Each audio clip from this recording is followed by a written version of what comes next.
Imagine Izuku Midoriya not inheriting a quirk, but a merciless system that forces him to arise. Witness the quirkless boy become the Shadow Monarch, shattering hero society's limits. From the weakest loser to an absolute god. Get ready, because the shadows are finally ready to obey their king. Welcome, legends, to Chronos Recom. I wrote this story myself, so if you have any suggestions or what-ifs you want to see, drop it in the comments below. Also, just wanted to let you know I've got a Patreon set up now for anyone who wants to support the channel directly. You can get early access to stories, submit direct fan requests, and get exclusive content. It's totally optional, but if you want to help keep these stories coming, check it out. Links in the description. And don't forget to subscribe, like, and hit that bell so you never miss an upload. Let's dive into this story. The sludge filled Izuku Midoriya's lungs like concrete, thick and suffocating. He couldn't breathe, couldn't scream. The world had reduced itself to darkness and the villain's mocking laughter echoing through the sewer tunnels beneath Musutafu. All Might had lost the villain during their fight, and now Izuku was paying the price for his heroic stupidity. "I'm gonna die," he thought, his 14-year-old body thrashing weakly against the grip, pulling him deeper into the sewers. "I'm going to die, and nobody will ever know." The sludge villain dragged him through pipe after pipe, away from the street, away from any possibility of rescue. Izuku's vision blurred, his consciousness fading. His hand scraped against the sewer wall, and something sharp cut his palm. Pain flared, real, grounding pain that cut through the suffocation. His fingers closed around something embedded in the concrete. It felt like metal, shaped like an old-fashioned key, but when he blinked away the tears and sludge, he saw it glowing with ethereal blue light. The villain didn't seem to notice. Nobody else could see it. What is this? The key pulsed in his grip, warm against his frozen fingers. A translucent screen materialized in the air before him, visible even through the sludge. Activate, yes. Izuku didn't understand. He didn't care. Anything was better than drowning in this monster. With the last of his strength, he thought, yes. The world shattered like glass. Reality fractured around him. And suddenly he was falling through darkness, the sludge villain's grip torn away. Izuku hit solid ground hard enough to knock the wind from his lungs, gasping and coughing up green slime. He rolled onto his side, retching, his whole body shaking. When his vision cleared, he wasn't in the sewers anymore. He was in a stone corridor lit by guttering torches. The air smelled of rot and old blood. The walls were carved with strange symbols that seemed to writhe when he looked directly at them. And ahead, in the dancing shadows, something moved. Izuku scrambled backward, his back hitting the wall. His school uniform was soaked with sewer water and slime. He had no weapon, no quirk. Nothing. The creature that emerged from the darkness stood 8 feet tall on 6 chitinous legs. A giant spider, its body covered in coarse black hair, its multiple eyes gleaming red in the torchlight. Mandibles clicked together, dripping with venom. Dungeon entered. Ideal penalty, death. The spider lunged. Izuku threw himself sideways, pure instinct overriding his terror. The creature's fangs scraped stone where his head had been a second before. He ran, his legs pumping, his heart hammering against his ribs. Behind him, the spider's legs clattered against the floor in pursuit. The corridor branched. Izuku chose left at random, sprinting through the stone maze. His lungs burned, his legs ached. He'd never been athletic, never been strong. He was quirkless Deku, useless Deku, and now he was going to die in this impossible nightmare. Another spider dropped from the ceiling ahead of him. Izuku skidded to a halt, reversing direction, but the first spider had caught up. He was trapped. The creatures advanced from both sides, mandibles clicking, venom dripping. Izuku's back hit the wall. His legs gave out and he slid down, curling into a ball, half tears streaming down his face. "I don't want to die. I don't want to die. I don't want to die." A broken stone lay near his hand, jagged and sharp. Izuku grabbed it, holding it like a knife even though his whole body was shaking. The spiders were 3 feet away. 2 feet. 1 foot. Izuku screamed and stabbed upward. The stone shard pierced through the spider's eye cluster. Green ichor sprayed across his face. The creature shrieked, a sound that shredded his eardrums, thrashing wildly. Izuku didn't let go. He twisted the stone deeper, sobbing, screaming, driving it in with both hands until the spider collapsed on top of him. The weight crushed him into the floor. He couldn't breathe, couldn't move. The second spider was climbing over its dead companion, reaching for him with its fangs spread wide. Then the dead spider began to dissolve into particles of light. X gained. The notification meant nothing to Izuku. He rolled free just as the second spider struck, its fangs sinking into the stone floor. Izuku grabbed the shard again, still slick with ichor, and drove it into the spider's abdomen. Again. He stabbed until his arms went numb, until green blood covered him from head to toe, until the creature stopped moving. Izuku collapsed against the wall, gasping for air. His whole body shook with adrenaline and terror. The stone corridor was silent except for his ragged breathing. 2 dead spiders had dissolved into light particles, leaving behind small glowing crystals. He'd killed them. He'd actually killed them. More clicking echoed from deeper in the dungeon. Izuku forced himself to stand. His legs trembled, but held. He picked up the largest crystal. It was warm to the touch, and a new notification appeared. Item acquired, Spider Fang 8. A crude weapon. Better than nothing. The crystal morphed in his hand, reshaping itself into a dagger made of crystallized chitin. Izuku stared at it, then at the corridor ahead where more monsters waited. He had 2 choices, sit here and wait to die, or move forward. He moved forward. Over the next 3 hours, Izuku learned what it meant to survive. He fought 6 more giant spiders, each battle a desperate scramble of dodging and stabbing. He fought goblins, twisted green humanoids with crude clubs and rusty knives. He fought dire rats the size of dogs. Every encounter left him with new cuts, new bruises, new injuries, but he learned. He learned to watch for tells before a monster attacked. He learned to aim for eyes and joints. He learned to use the environment, luring creatures into narrow passages where their size worked against them. And with each kill, the notifications came. It gained. Level up. He ignored them.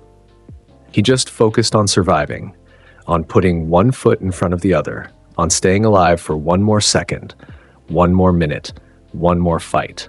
When he finally stumbled into a large chamber and killed the last goblin, his vision was swimming. Blood, his own blood, dripped from a dozen wounds. His makeshift dagger had broken, and he was holding a rusty goblin knife instead. He collapsed against the wall and slid down, too exhausted to even feel relief.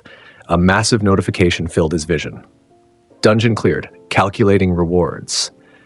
Izuku's eyes fell shut. He couldn't move, couldn't think. The pain was overwhelming, blood loss making the world tilt and spin. He was going to die here. He'd survived the dungeon only to bleed out in this empty stone room. Then, another screen appeared. This one glowing brighter than all the others. Sprint opportunity available. System. Do you wish to become a player? Warning, this choice cannot be undone. Izuku's hand shook as he reached toward the screen. His fingers left bloody smears on the translucent surface. He didn't understand what it meant. He didn't care. He just knew he wanted to live. He selected yes.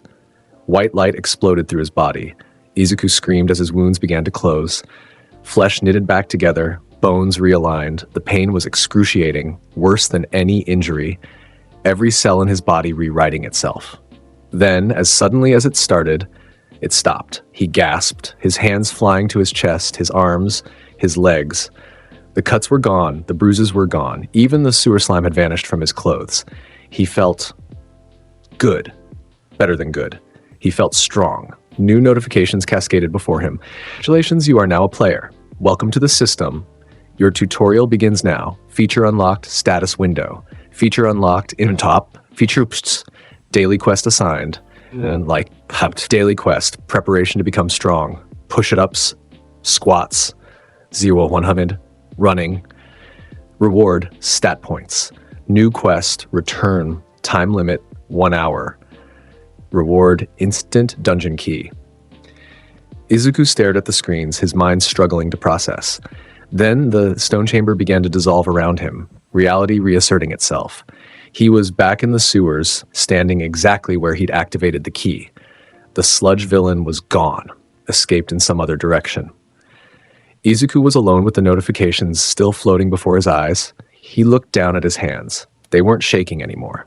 The walk home took 40 minutes. Izuku's mind raced the entire way, reading and rereading the notifications, trying to understand what had happened to him.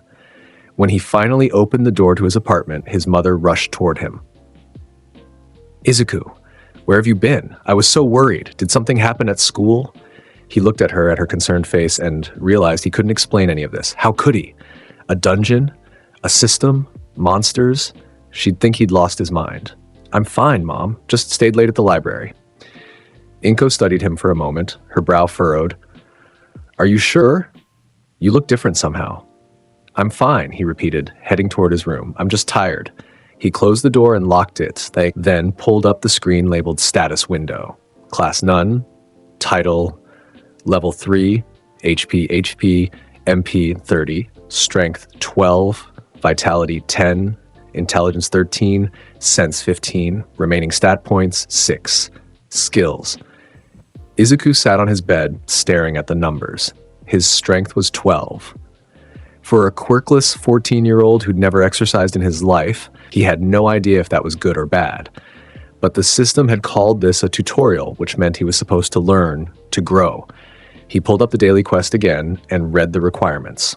100 push-ups, 100 sit-ups, 100 squats, 10 kilometers of running. Every single day. The penalty for failure was something called the penalty zone. Izuku had a feeling he didn't want to find out what that was. He got down on his bedroom floor and started doing push-ups. The next morning, Izuku woke at 5 a.m. to complete his daily quest before school. The previous night, he'd managed 30 push-ups before his arms gave out, 20 sit-ups, 40 squats, and he'd run 3 kilometers around the neighborhood before his lungs felt like they were tearing apart. The quest had remained incomplete. The penalty looming, but not yet triggered. He had until midnight to finish, or the penalty zone would activate. School was a blur. Bakugo shoved him in the hallway, the usual routine, but Izuku barely registered it. His mind was on the numbers, the quest, the impossible dungeon he'd survived. During lunch, he snuck to the bathroom and pulled up his inventory screen, examining the items he'd collected from the dungeon. Goblin Knife. 8 Spider Fang Gex 3, Ganhai Gex 2, Goblin Minor Healing Potion 1. He equipped the Goblin Knife, and it materialized in his hand from particles of light. A thought made it vanish back into inventory. Incredible. Impossible. Real. After school, Izuku ran home and immediately resumed his quest. Push-ups until failure. Rest. Push-ups again. Sit-ups. Squats. His muscles screamed in protest, but he pushed through, remembering the spider's fangs, the goblin's clubs, the feeling of dying in that stone chamber. At 8 p.m., he'd completed the exercises. The running remained. Izuku changed into athletic clothes and stepped outside. 10 kilometers. That was about 6 miles. He'd never run more than a mile in his life, and that had been for a gym class he'd barely passed. He started anyway. The first kilometer wasn't bad. The second made his legs burn. By the third, his lungs were on fire. By the fourth, his vision was blurring. He kept running, his feet pounding the pavement, his chest heaving. People stared at the kids stumbling through the streets at night, but he didn't care.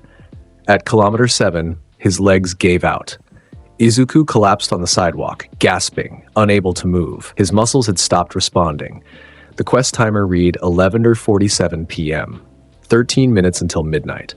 3 kilometers left. He couldn't do it. There was no way. Penalty zone will activate in... Izuku tried to stand. His legs buckled. He crawled forward instead, his palms scraping on concrete. He made it 20 feet before collapsing again. The timer ticked down. 11 minutes. 10. Penalty zone will activate in... A hand grabbed his shoulder. Izuku looked up to see a pro hero, a minor one he didn't recognize, staring down at him with concern. "Kid, are you okay? Do you need help?" "No," Izuku gasped. "I need to run." "You need to rest. You need to rest. You look like you're going to pass out." "You don't understand. I need to." The hero was still talking, but Izuku couldn't hear him anymore. He wrenched his shoulder free and forced himself to his feet. His legs were shaking so badly he could barely stand, but he started running again. one foot in front of the other. The hero called after him, but Izuku didn't stop. Penalties will activate. 2 kilometers left. 5 minutes. Izuku ran faster than he'd ever run in his life, his body fueled by pure terror. He didn't know what the penalty zone was, but the instinct that had kept him alive in the dungeon was screaming at him not to find out. Penalty zone will activate in 1 kilometer left. His vision was narrowing to a tunnel. His heart was hammering so hard it felt like it would explode. Every breath was agony, but he could see his apartment building ahead, just a little farther.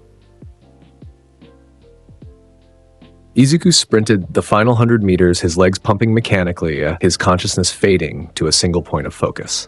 He crossed the threshold of his building's entrance and collapsed.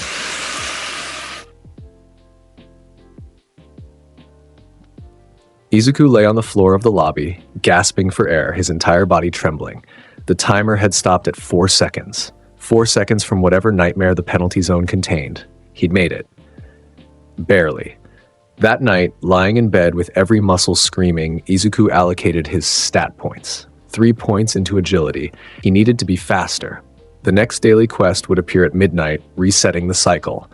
He'd have to do this every single day. He could handle it. He had to handle it. A new notification appeared. Instant dungeon keys available. Gates will now appear in your vicinity. Enter gates to gain experience and loot. Gates are visible only to you. Izuku stared at the ceiling, his mind racing.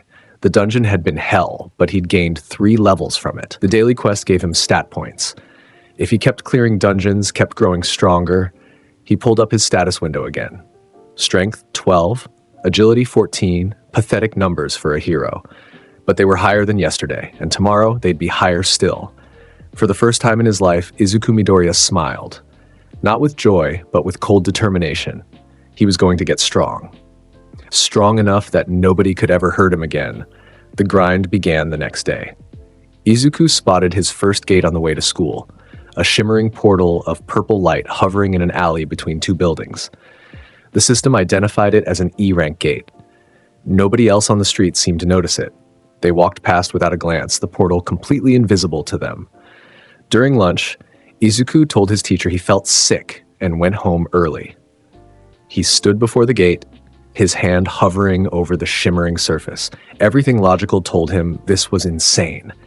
He should go to a hero, report the strange phenomenon, let professionals handle it, but professionals didn't have the system.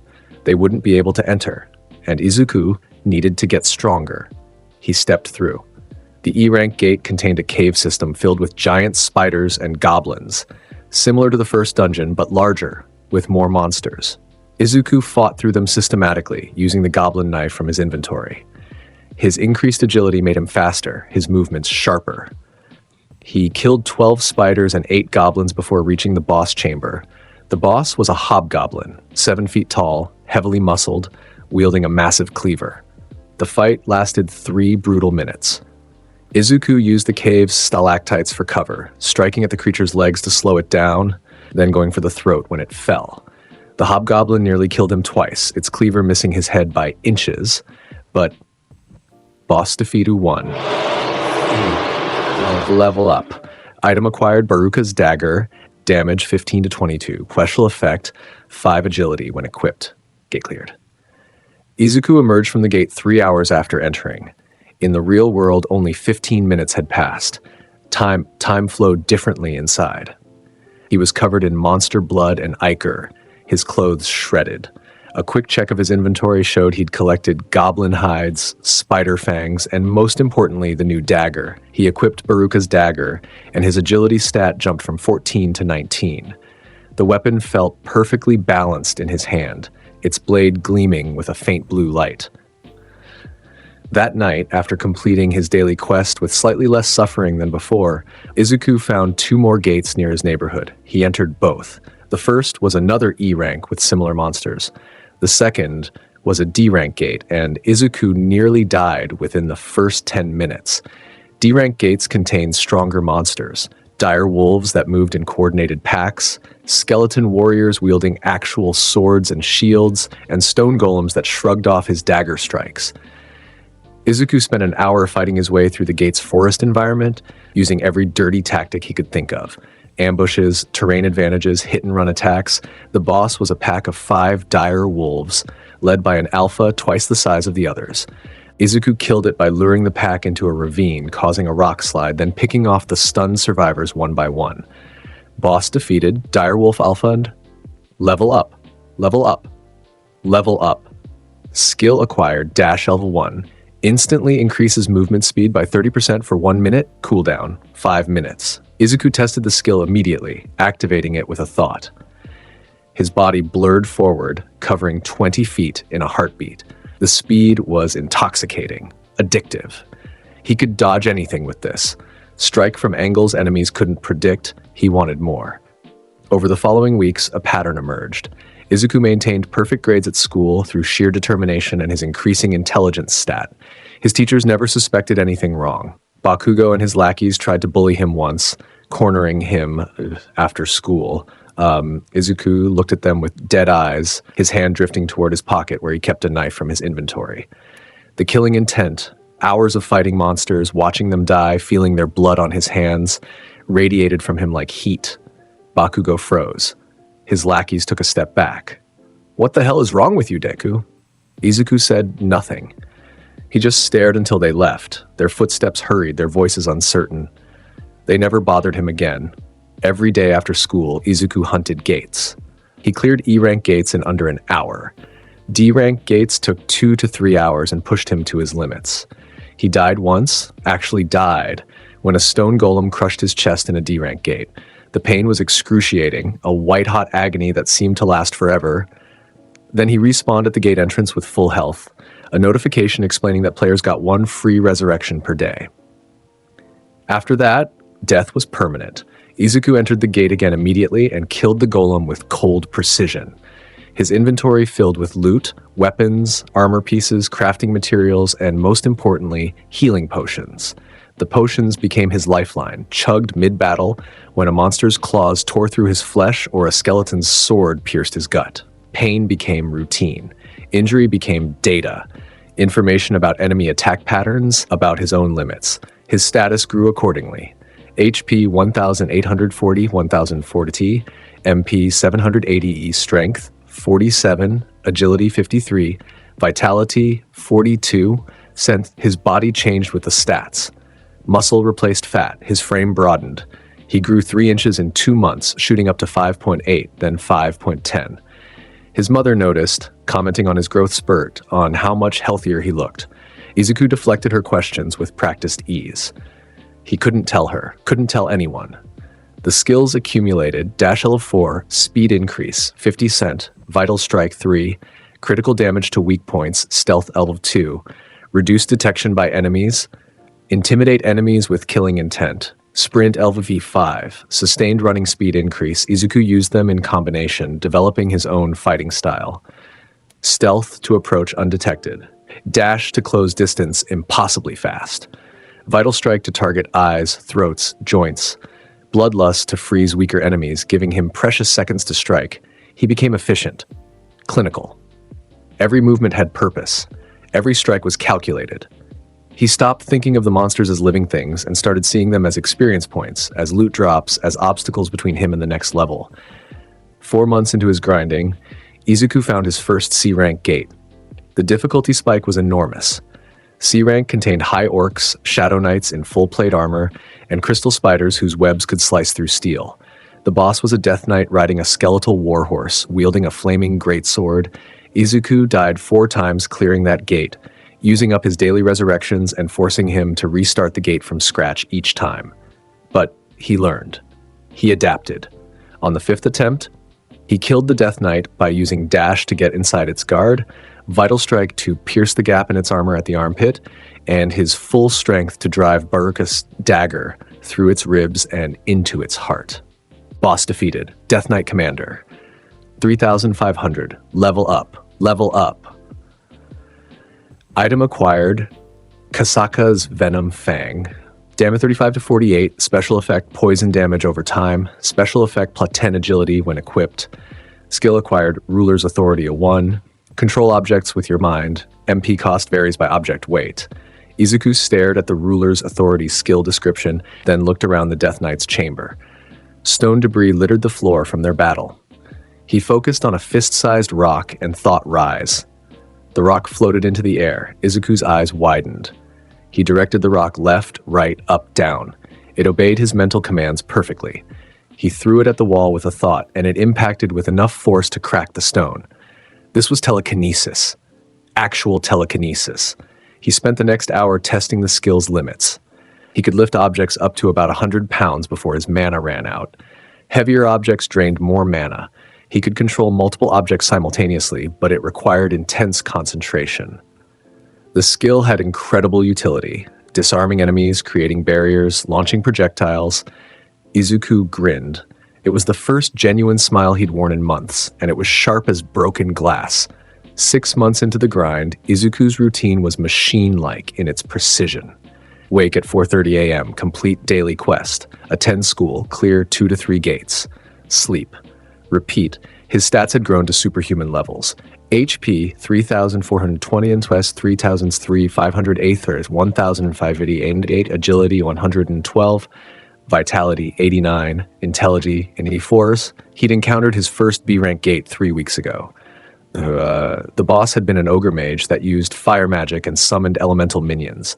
Izuku had nearly lost that fight, only winning by using ruler's authority to drop a stalactite on the ogre's head while it was casting a spell. His equipment had improved considerably. He dual-wielded Kasaka's Venom Fang and Baruka's dagger. He wore light leather armor under his clothes, invisible to normal eyes but providing real protection. His inventory contained dozens of healing potions, mana potions, and various buff consumables. Most importantly, his body had transformed.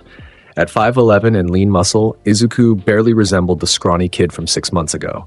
His face had lost all its baby fat, his jawline sharp, his eyes cold and focused. His movements carried a predator's grace, economical and deadly.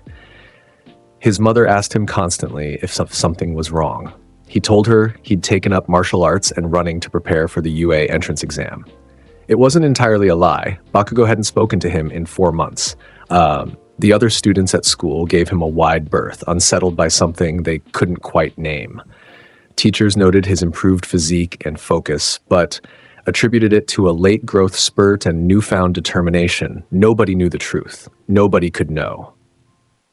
7 months in, Izuku hit level 40 and unlocked the shop feature. It was sparse, mostly consumables and basic equipment he'd already found in gates, but one item caught his attention. Price, 500,000.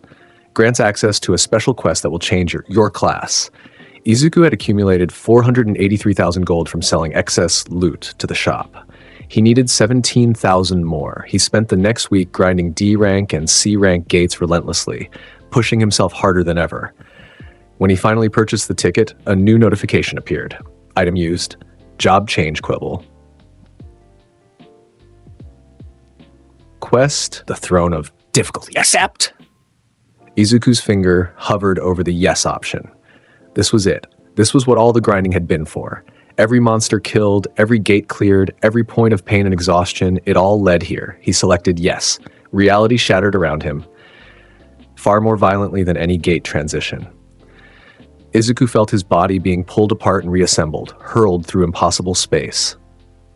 When he could see again, he was standing before an enormous castle carved from black stone, its towers piercing a blood-red sky. Quest updated, defeat the castle's guardians and reach the throne room. Failure penalty, permanent resurrection disabled for this quest. Izuku's blood ran cold. Permanent death. No second chances. He checked his inventory. 50 healing potions, 30 mana potions, various buff items. He checked his skills, all ready to use. He dual-wielded his daggers and activated stealth. The castle gates swung open. The first floor was a grand hall filled with castle guards, humanoid demons in black armor wielding spears and shields. Izuku counted 20 of them patrolling in pairs. Their levels ranged from 35 to 40. Normally manageable, but 20 at once. He used stealth to slip past the first patrol, then isolated a pair near the stairwell. Dash closed the distance before they could raise an alarm. Kasaka's Venom Fang pierced through the first guard's eye socket, the poison damage immediately starting to tick. Baruka's dagger stabbed the second guard's throat. Both died within seconds. 18 left. Izuku repeated the tactic, picking off pairs when they separated from the main group. When he was discovered on the 5th kill, he used Bloodlust to freeze the nearest guards, giving him time to activate a smoke bomb from his inventory and retreat. The remaining guards grouped up, forming a defensive formation. Izuku switched tactics. He used Ruler's Authority to tear chunks of stone from the walls and launch them at the guards, breaking their formation. When they charged, he used Dash to stay ahead of them, leading them into a narrow corridor where their numbers meant nothing.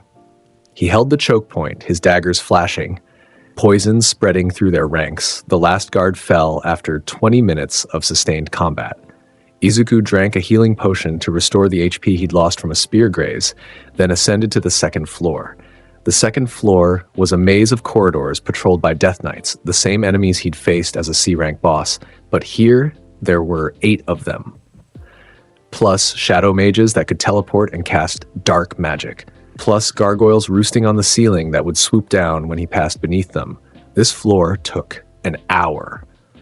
Izuku used every trick he knew: ambushes, terrain manipulation with Ruler's Authority, hit-and-run tactics. He burned through 15 healing potions. A Death Knight's sword caught his shoulder, nearly severing the arm. A Shadow Mage's spell blasted him into a wall hard enough to crack ribs. A gargoyle's talons raked his back, leaving deep gouges, but he killed them all. The 3rd floor contained Demon Knights, elite enemies with levels ranging from 45 to 50. They moved in coordinated squads, communicated through some form of telepathy, and adapted to his tactics. Izuku had to change his approach constantly, never using the same strategy twice. A 3-on-1 fight in a ballroom nearly ended him. The Demon Knights attacked from 3 angles simultaneously, their flaming swords creating a net of fire he couldn't dodge. Izuku used Ruler's Authority to rip a chandelier from the ceiling, dropping it on one knight, then used the distraction to activate Vital Strike and pierce the 2nd knight's heart through a gap in its armor. The 3rd knight cut him across the chest, a deep wound that would have been fatal without immediately chugging a healing potion. He killed the 3rd knight by using Dash to get behind it, then driving both daggers through the back of its knees to drop it before finishing it with a strike to the base of the skull. 8 Demon Knights in total. By the time Izuku cleared the 3rd floor, he'd used 40 healing potions and 20 mana potions. His armor was shredded. His body was covered in barely healed wounds. His stamina was running on fumes, but the stairs to the 4th floor beckoned. The throne room was a vast chamber with pillars carved to look like twisted demons. At the far end sat an empty throne made of black iron and bones, and standing before the throne were 3 figures. King's champion. Miss Shadow, level 56. King's Executioner, level 58. 3 boss-level enemies, simultaneously. Izuku's hands tightened on his daggers. He drank a full HP potion, a full mana potion, and used 3 buff consumables that increased all his stats by 20% for 10 minutes. He had 10 healing potions left, 5 mana potions, and once the buffs wore off, he'd have nothing but his base stats and skills. This was going to hurt. The champion charged first, wielding a greatsword wreathed in black flames. The shadow vanished into the floor's darkness, becoming invisible. The executioner began channeling a spell, dark energy coalescing around its hands. Izuku activated Dash and met the champion's charge head-on, sliding under its horizontal slash and striking its knee with Vital Strike. The poison from Kasaka's Venom Fang began its work. The champion roared and brought its sword down in an overhead smash. Izuku used Ruler's Authority to redirect the blade slightly, enough that it crashed into the floor beside him instead of through his skull. The shadow attacked from behind, materializing with twin daggers aimed at Izuku's spine.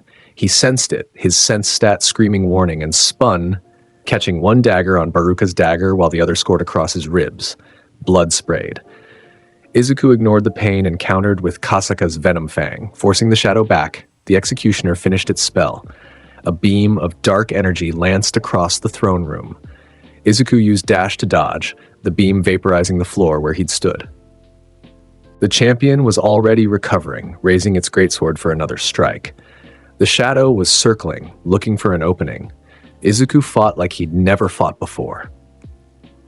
He used Dash's cooldown perfectly, activating it every 5 minutes exactly to dodge the executioner's spells or close distance on the shadow.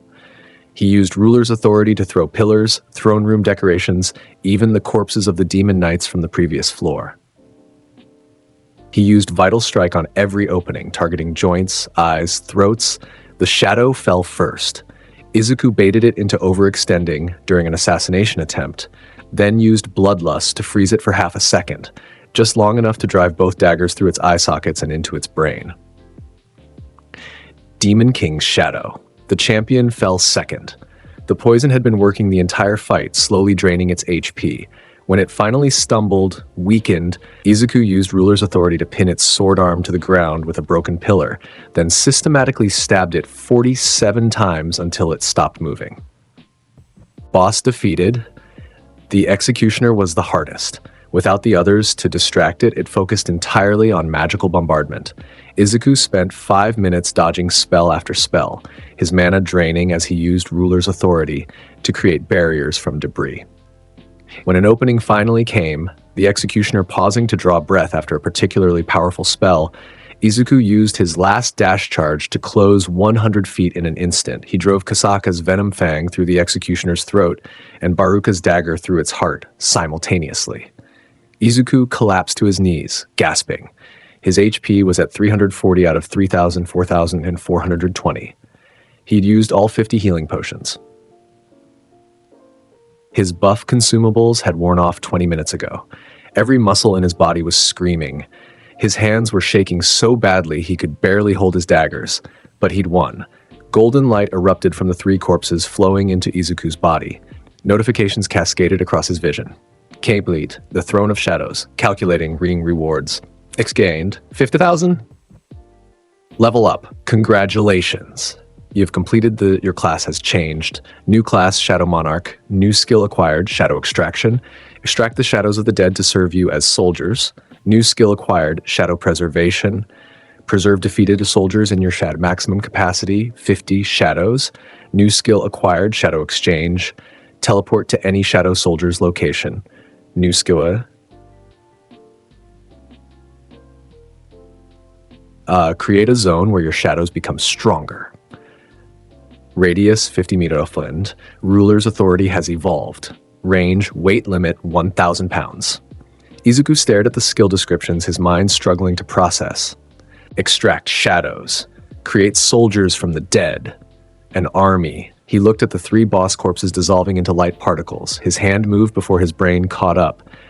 He placed his hand above the corpse of the Demon King's champion and activated Shadow Extraction. Black smoke poured from the corpse. It coalesced, took shape, solidified. A figure rose from the shadows, 8 feet tall, clad in black armor, wielding a greatsword, wreathed in purple flames. The Shadow Knight knelt before Izuku, its helmeted head bowed. Shadow Soldier created suffice. Izuku repeated the process on the other 2 corpses. The shadow became a lithe figure with twin daggers and the ability to melt into darkness. The executioner became a robed specter that radiated dark magic. Fim Assasacutor.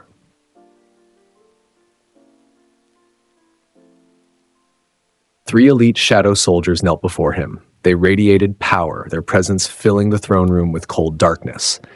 Izuku stared at them, at his hands, at the notifications still scrolling past. He was the Shadow Monarch. The castle began to dissolve, the quest complete. Reality reasserted itself. Izuku found himself standing in an alley in Musutafu, the same alley where he'd entered the special gate. In the real world, only an hour had passed. He opened his status window. Name, Izuku Midoriya, title, Master of the 4,500, 4,520, Kmei 4,000, has 4,380, AMP 2 out of 100, and 380, Agility 42, 119, Intelligence 6, Shadow Soldiers, 3 fit hands. They'd stop shaking. His body was fully healed, all wounds erased by the level ups. He felt power coursing through him, vast and dark and waiting to be used. He pulled up his shadow storage and examined his 3 soldiers. With a thought, he could summon them. With a word, they would kill, and when he had more worthy corpses, he could expand his army. For the first time since acquiring the system, Izuku felt something other than grim determination. He felt satisfaction. He felt power. He felt ready. The UA. Entrance exam was 3 weeks away. Izuku spent those 3 weeks testing his new abilities. Shadow extraction worked on any sufficiently powerful dead creature. He learned this by clearing every B rank and A rank gate he could find and extracting shadows from the bosses. His army grew. Shadow soldiers. He had tank class shadows, stone golems, high orcs, damage dealer shadows, demon knights, dire wolves, and support shadows, shadow mages, healers from dungeon encounters. Each shadow retained the abilities it had in life, but was now bound to his will absolutely. Shadow exchange was incredible for mobility. He could summon a shadow across the city, then teleport to its location instantly. Monarch's domain turned any battlefield into his territory. Within 50 meters of him, his shadows became faster, stronger, and nearly invincible. His stats continued to grow through constant gate grinding. Level 1, Fifix 6. At 6'0" and lean muscle, Izuku looked nothing like the Quirkless kid from 10 months ago. His mother had stopped asking questions, simply accepting that her son was preparing seriously for UA. She didn't know he spent every night in dungeons, killing monsters and building an army of the dead. Nobody knew. Nobody could know. The day of the UA entrance exam arrived. Izuku walked through the gates of Japan's most prestigious hero academy, wearing his school uniform, his daggers hidden in his inventory, his shadows stored in his shadow storage. Other students milled around the entrance, chattering nervously. Izuku recognized some from middle school. Bakugo was here, of course, radiating his usual aggressive confidence. Their eyes met across the courtyard. Bakugo froze, his face going pale. He'd seen Izuku's transformation over the months, had felt the killing intent radiating from him during their one attempted confrontation. The explosive boy looked away first, his hands clenched into fists, trembling. Izuku felt nothing. Bakugo was irrelevant now, a relic from a past life when being quirkless had mattered. The written exam was trivial.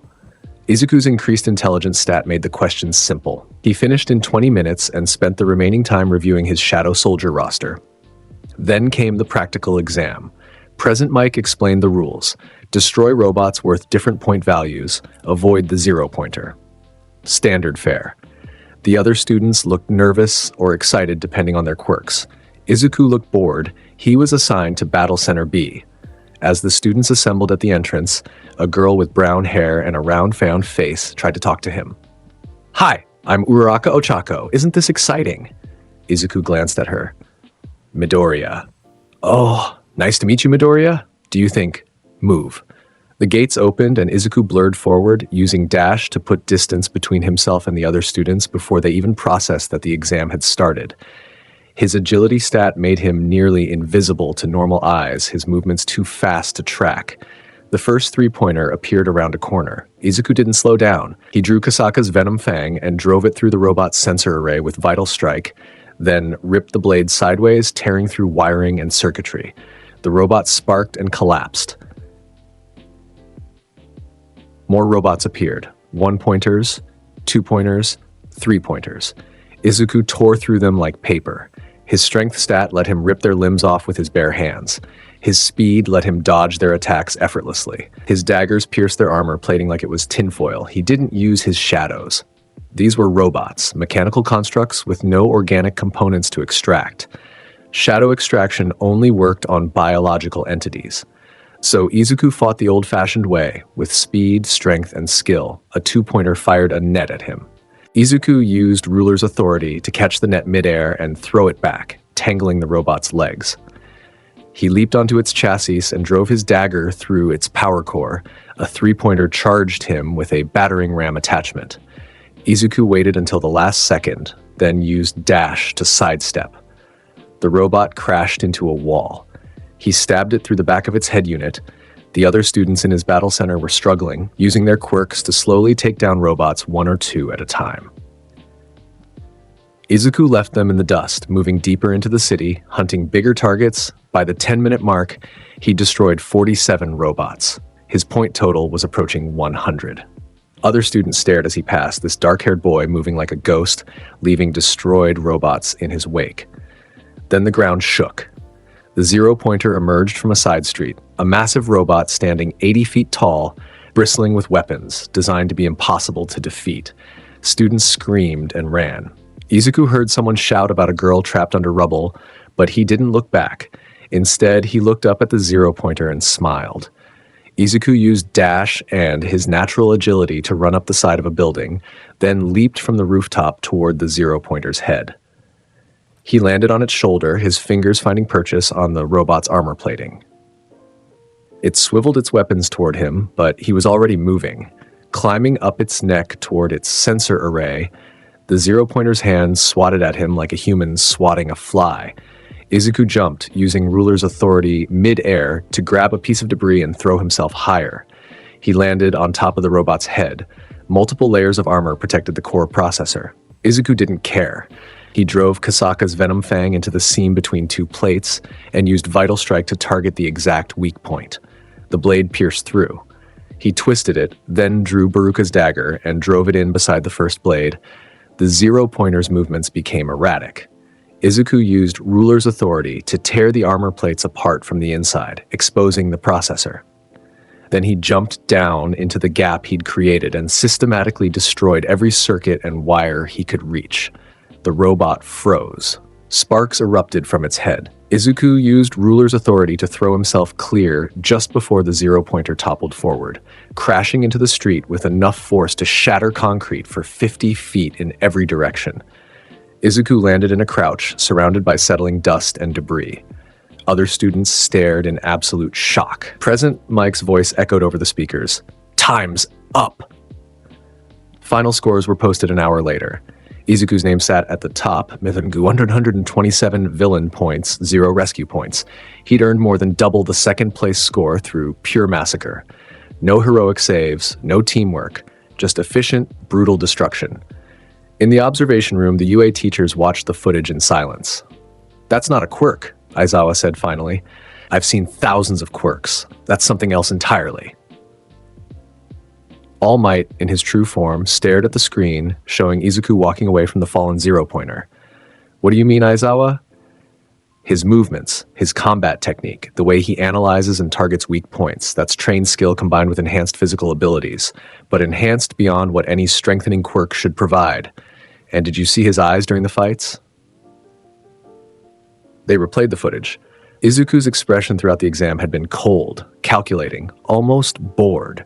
His eyes had held no excitement, no fear, no joy, just empty focus. "We need to keep an eye on that one," Principal Nezu said, his paws clasped behind his back. "Whether he has a quirk or not, Midoriya Izuku is dangerous." Izuku received his acceptance letter a week later. He'd been placed in Class 1A. His mother cried with joy. Izuku felt nothing, just looked at the holographic All Might delivering the acceptance speech and thought about how weak the symbol of peace looked compared to some of the bosses he'd fought. UA began 2 weeks after that. The first day was orientation, classroom assignments, and Aizawa's quirk apprehension test.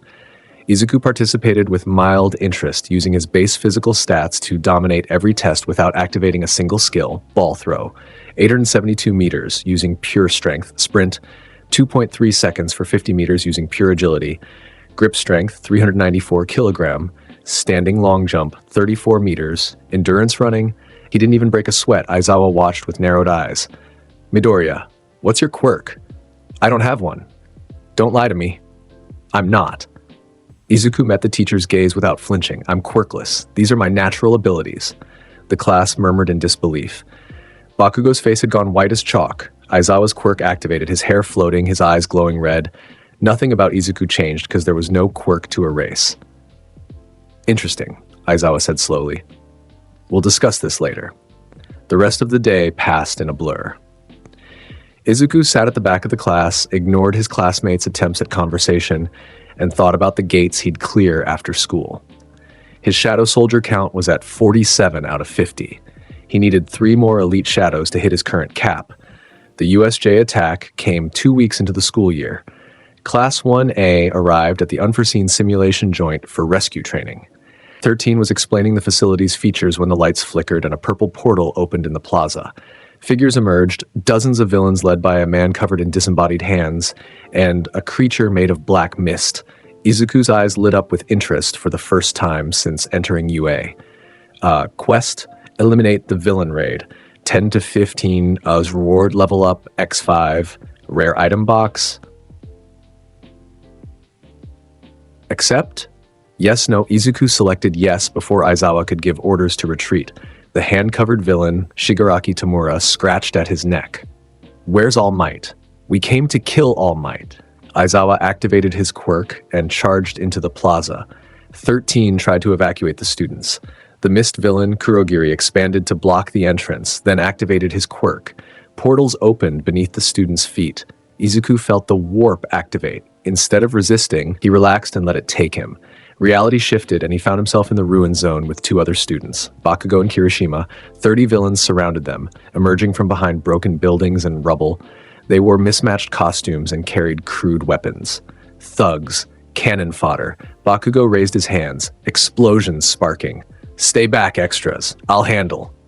No, Izuku interrupted. He stepped forward, his eyes scanning the villains. Organic. Human. Perfect for extraction. I'll handle this. He placed his hand over his shadow. The ground beneath his feet turned black, darkness spreading like spilled ink. Bakugo and Kirishima stumbled backward as the shadows expanded to cover the entire ruin zone. Izuku spoke a single word, his voice cold and absolute. Arise. The shadows erupted. Shadow soldiers poured from the darkness like water from a broken dam. Obsidian Champion led the charge, his greatsword cleaving through 3 villains in a single swing. Phantom Assassin melted into the shadows, reappearing behind targets to slit throats with perfect precision. Dark Executor raised skeletal hands, casting death magic that withered flesh and stopped hearts. Behind them came the army, 20 Shadow Knights in full-plate armor, their swords gleaming with purple light. 15 high orcs wielding battle axes, roaring as they charged. 10 dire wolves, their fangs tearing into flesh. 5 stone golems, impervious to the villains' attacks, crushing skulls with their massive fists. The villains didn't stand a chance. It wasn't a fight. It was a slaughter. The shadows moved with inhuman coordination, executing a battle plan only they could understand. A villain tried to run. Phantom Assassin appeared in his shadow and drove twin daggers through his spine. A villain with a strength quirk punched a Shadow Knight. The Shadow's armor absorbed the blow, then its sword removed the villain's head. Blood sprayed across the ruins. Screams echoed and then cut off abruptly. Bodies fell, and before they could hit the ground, Izuku was extracting their shadows. Brawler. His army grew with every death. The new shadows joined the slaughter immediately, attacking their former allies without hesitation. The ruined zone became a killing field, shadows moving like liquid death through the broken buildings. Bakugo and Kirishima stood frozen, their faces pale, their eyes wide with horror. They watched as Izuku walked calmly through the carnage, his shadows parting before him like servants before a king. He didn't lift a finger, didn't draw his daggers, just walked while his army killed everything in sight. 30 villains entered the ruin zone. 0 survived. Izuku stood in the center of the blood-soaked battlefield, surrounded by his kneeling shadows. He checked his status, 50-50, capacity reached. Return, he said quietly. The shadows dissolved into darkness, flowing back into his shadow like water down a drain. In seconds, they were gone, leaving only the corpses and the 2 terrified students. Kirishima's voice cracked. What? What was that? Izuku didn't answer. He walked toward the plaza, where he could sense more combat happening. Bakugo and Kirishima followed at a distance, neither willing to get close to him. The plaza was chaos. Aizawa was down, his quirk exhausted, his body broken and bleeding. 13 was unconscious.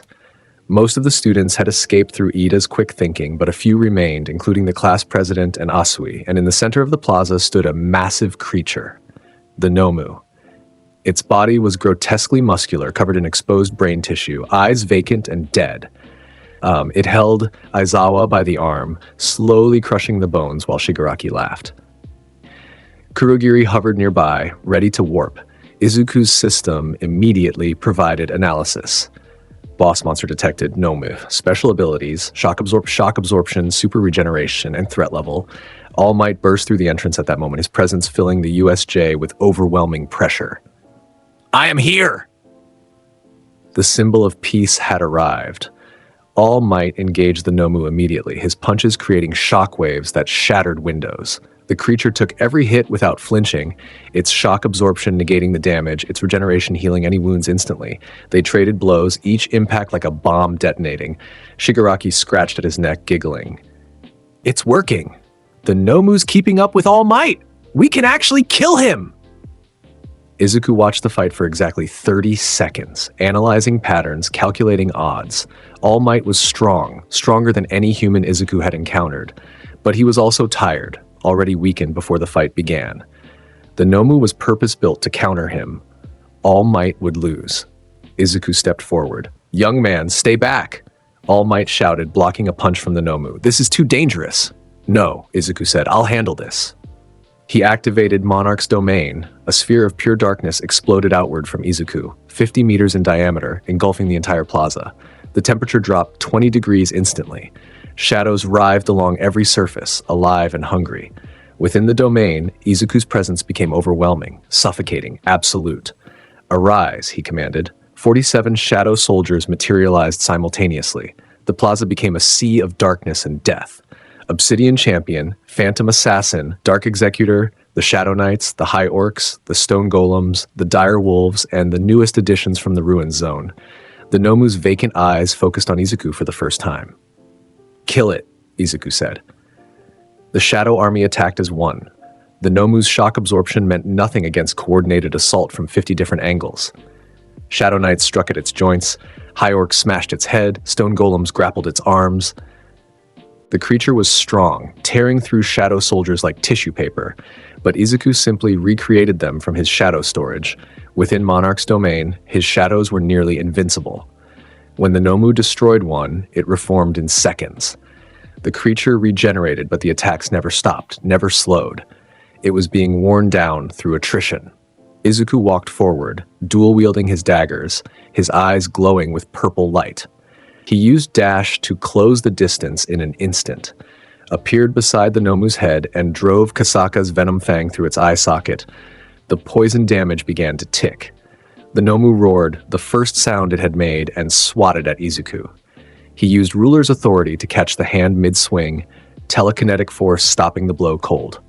His shadows surged forward, 20 Shadow Knights driving their swords through the Nomu's legs, pinning it to the ground. Izuku stabbed again, and again, both daggers piercing through the creature's eyes, driving deep into its exposed brain. The Nomu thrashed, its regeneration trying to heal the damage, but Vital Strike targeted the exact points that would cause maximum internal destruction. All Might watched in stunned silence as this student systematically butchered the bioweapon designed to kill him. Izuku used Ruler's authority one final time, focusing all his telekinetic force on a single point inside the Nomu's skull. The creature's head exploded from the inside, brain matter and bone fragments spraying across the plaza. Na, Nomu, modified human. Fee gained. Level up. Special condition met. Boss class shadow extraction available. The Nomu's body collapsed. Izuku stood over it, breathing steadily, his daggers dripping with black ichor. He placed his hand above the corpse. Arise. Black smoke poured from the Nomu's remains. It coalesced, twisted, solidified. A shadow emerged, 12 feet tall, massively muscled, its body made of pure darkness with glowing purple eyes. The exposed brain tissue had become shifting shadows. It radiated power that made the air itself feel heavy. Special grade Shadow Soldier created. Abilities: shock absorption, shadow regeneration, overwhelming strength. Titan knelt before Izuku, the ground cracking under its weight. Shigaraki stared, his hands frozen mid-scratch. What is this? What are you? Izuku's eyes met Shigaraki's across the plaza, his killing intent activated, bloodlust skill at maximum level. The air became thick with the weight of hundreds of dead monsters, dozens of slain villains, the accumulated malice of 10 months of grinding through dungeons. Shigaraki's legs gave out. He collapsed to his knees, trembling, unable to move under the pressure of Izuku's presence. Kurogiri, Shigaraki whispered, "Get us out." Now. The mist villain opened a portal. Shigaraki scrambled through it, his confident demeanor shattered. Before Kurogiri could follow, Izuku activated Shadow Exchange, teleporting to Phantom Assassin's location directly beside the mist villain. Kasaka's Venom Fang pierced through the metal brace around Kurogiri's neck, his real body. The poison damage activated immediately. "You're not leaving," Izuku said quietly. Kurogiri's mist form flickered, destabilized. He tried to warp, but the poison was shutting down his quirk.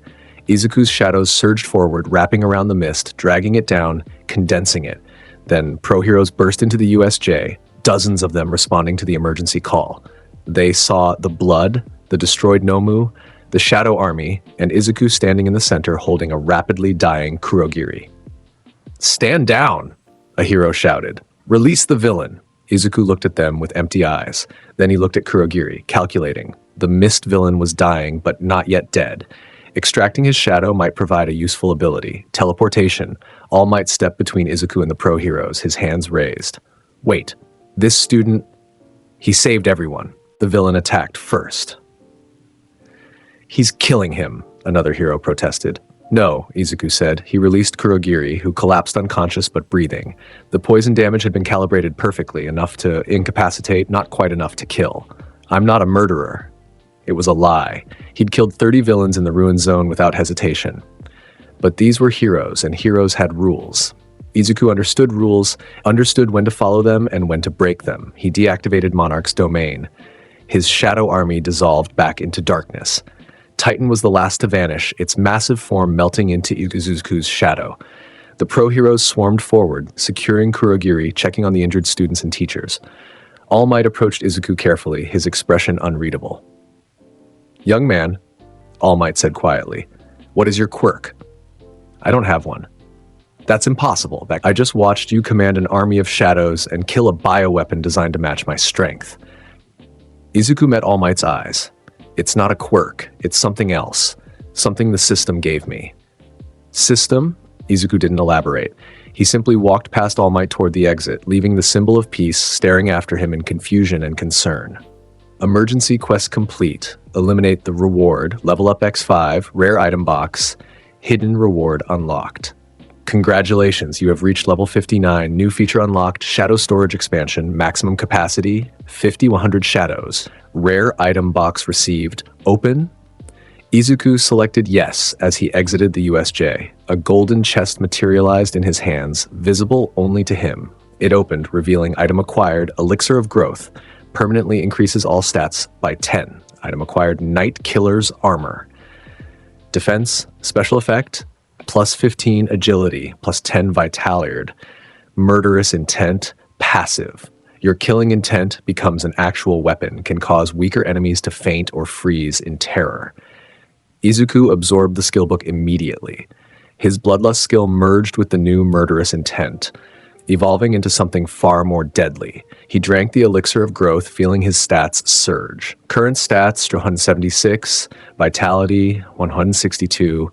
He was approaching superhuman levels that would make even pro-heroes hesitate. And he was only level 59. The system cap was 100.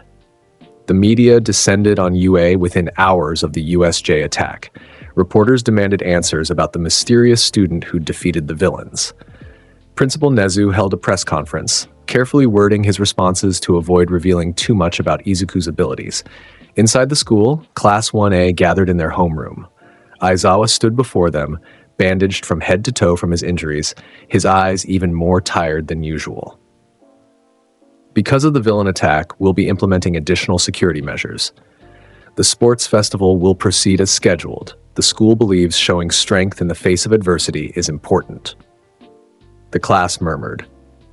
Most were excited about the sports festival, the biggest event for first-year students. A chance to show off their quirks to pro-heroes, potentially securing internships. Izuku sat at the back of the class, calculating. The sports festival would be broadcast nationally.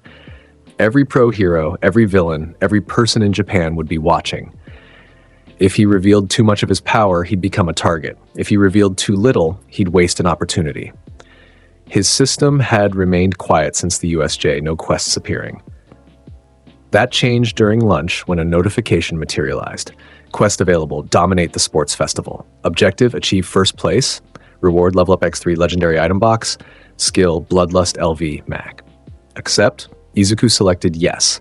First place was the only acceptable outcome anyway. The sports festival was 3 weeks away. Izuku spent that time grinding gates relentlessly, filling his shadow storage to capacity with elite soldiers.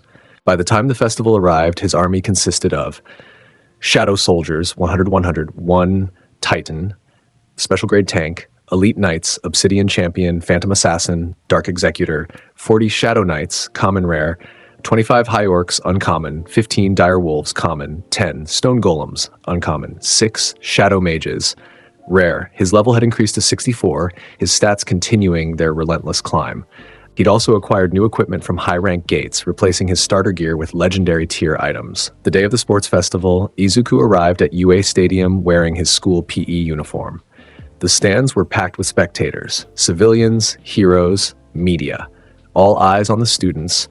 Present Mike's voice boomed across the stadium. "Welcome to the UA Sports Festival. Are you ready?" The crowd roared. The first event was announced, an obstacle race around the stadium perimeter. 4 kilometers through various hazards designed to test different quirk types. All first-year students would compete simultaneously. Izuku stood at the starting line, surrounded by students from all 4 classes. Bakugo was several positions to his left, glaring at him with barely contained rage and fear. Todoroki stood to his right, ice already forming on his hand. "Begin!" Present Mike shouted. The students surged forward. The entrance was narrow, designed to create a bottleneck. Todoroki froze the ground, causing dozens of students to slip and fall. Bakugo used explosions to vault over the ice. Other students employed various quirks to navigate. Izuku simply ran. His agility stat was 187. Enhanced by his equipment and skills, his running speed exceeded 70 miles per hour. He blurred past the other students before they could react, leaving them in the dust. By the time Todoroki's ice attack finished, Izuku was already 200 meters ahead. The first obstacle appeared. Massive robots from the entrance exam, blocking the path. The same zero-pointers that students were supposed to avoid. Other competitors slowed, figuring out strategies. Izuku didn't slow down. He used dash, his speed increasing by another 50%. The robots swung their massive arms, trying to swat him. He ran between their legs, jumped over sweeping attacks, used ruler's authority to create footholds from debris, treating the robots like parkour obstacles. He was through the robot zone in 40 seconds. The second obstacle was a massive chasm spanned by tight ropes. Students with flying quirks had an advantage here. Those without had to carefully balance on the thin ropes or find alternative paths. Izuku used ruler's authority to create a bridge from broken pillars and debris, telekinetically suspending them in the air. He sprinted across his improvised bridge, leaving it to collapse behind him. The third obstacle was a minefield. Students had to navigate carefully or risk explosions. Izuku activated a buff item from his inventory, Boots of Striding, and sprinted straight through the minefield. His agility let him dodge the explosions, his movement so precise that he triggered only 3 mines. The blasts didn't even slow him down. He crossed the finish line first by over a minute. The crowd was silent, stunned by the performance. Then they erupted into cheers. Present Mike's voice cracked with excitement. "Incredible! Midoriya Izuku finishes first with a time that shatters every previous record." The other students crossed in waves. Todoroki second, Bakugo third, Ida fourth, the rest of Class 1A following. All of them stared at Izuku, standing alone at the finish, not even breathing hard, his expression empty. The second event was announced. A cavalry battle. Students formed teams of 4, combining their points from the first event. The goal was to steal headbands from other teams while protecting your own. Izuku's first place finish gave him 10 million points. Every team immediately targeted him. "Midoriya," several students called out, wanting to team with him. He ignored them all. Instead, he stood alone in the center of the field as teams formed around him. Midoriya?" Present Mike's voice echoed. "You need a team of 4 for the cavalry battle." "No," Izuku said, his voice amplified by the stadium speakers. "I don't." Principal Nezu's voice came through the speakers. "Midoriya, the rules require I'll participate alone. If that's not allowed, change the rules." The stadium fell silent. Students stared. Teachers conferred urgently. Finally, Nezu's voice returned. Very well. Special exception granted. Midoriya Izuku will participate as a team of one. However, this means you cannot wear the 10 million point headband on your head. You'll need to hold it.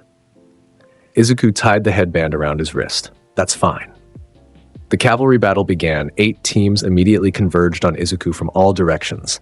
Students with binding quirks, speed quirks, strength quirks, all focused on the lone target with 10 million points.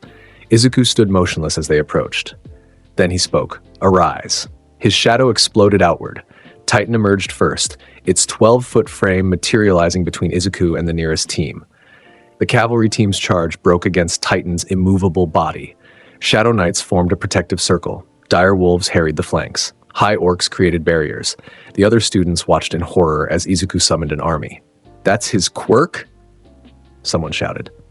He controls shadows. How is this fair? Izuku didn't respond. His shadows moved with perfect coordination, defending the 10 million points while simultaneously stealing headbands from other teams. Phantom Assassin moved through the battlefield like a ghost, appearing behind teams to snatch headbands before melting back into darkness. Teams tried to fight back. Todoroki's ice was shattered by high orcs. Bakugo's explosions were absorbed by Titan's shock absorption. Ida's speed meant nothing when Shadow Knights could teleport through Izuku's shadow exchange ability. The cavalry battle became a demonstration of overwhelming force. Izuku stood in the center, untouched, while his shadows dominated the field. He didn't move, didn't fight, simply commanded, and his army obeyed. When the timer ran out, Izuku's team of one held the 10 million points plus headbands stolen from 6 other teams. Nobody had even gotten close to touching him. The crowd was silent. Then Present Mike's voice, uncharacteristically subdued. The cavalry battle is over. Team Midoriya advances to the finals in first place. The third and final event was the tournament. One-on-one fights broadcast to the entire nation. Izuku's first match was against a student from Class 1B with a quirk that created barriers.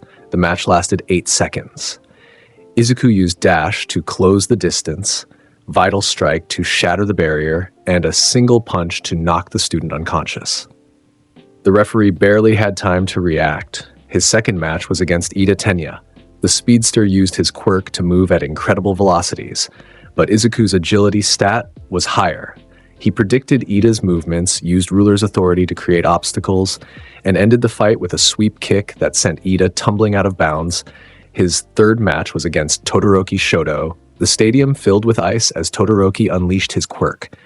Massive glaciers erupted across the arena, each one larger than a building. The temperature dropped to freezing. Frost covered the walls. Izuku stood unmoving as ice surged toward him. At the last second, he activated Monarch's domain. The sphere of darkness expanded, and within it, Izuku's shadows became real. Shadow Knights materialized and shattered the ice with their swords. High orcs punched through glaciers. Stone golems created barriers. The ice never reached him. Todoroki's eyes widened. What is this power? Shadows, Izuku said. He used Ruler's authority to levitate chunks of broken ice and launch them back at Todoroki. The heterochromatic boy created more ice barriers, but Phantom Assassin appeared in his shadow and kicked his legs out from under him. Todoroki fell, then immediately created another ice wave. Izuku walked forward through the ice, his shadows clearing a path.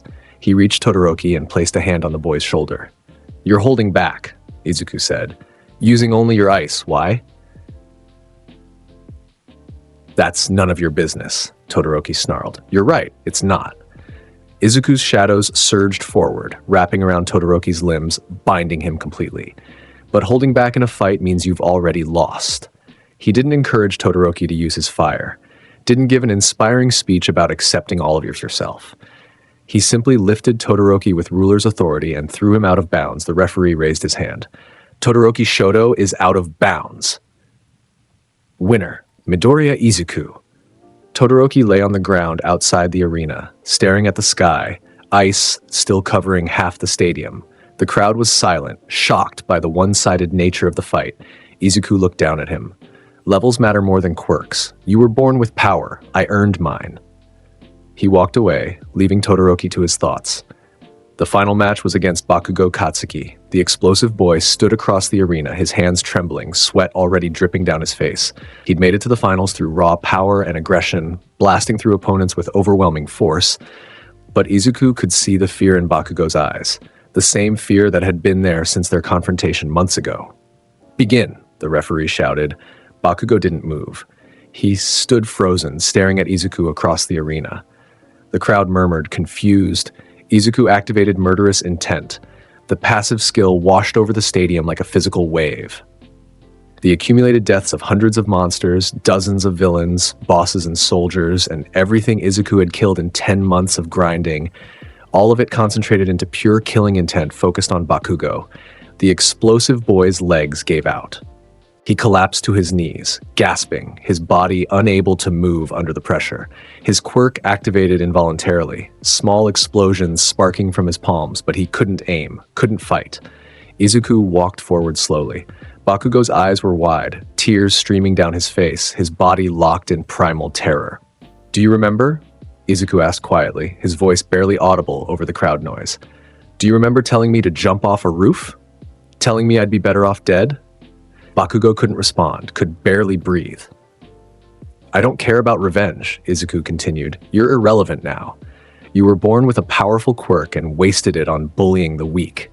I was born with nothing and built myself into something stronger than you'll ever be." He stopped 5 feet from Bakugo and deactivated murderous intent. The pressure vanished. Bakugo gasped, sucking in air, his body shaking.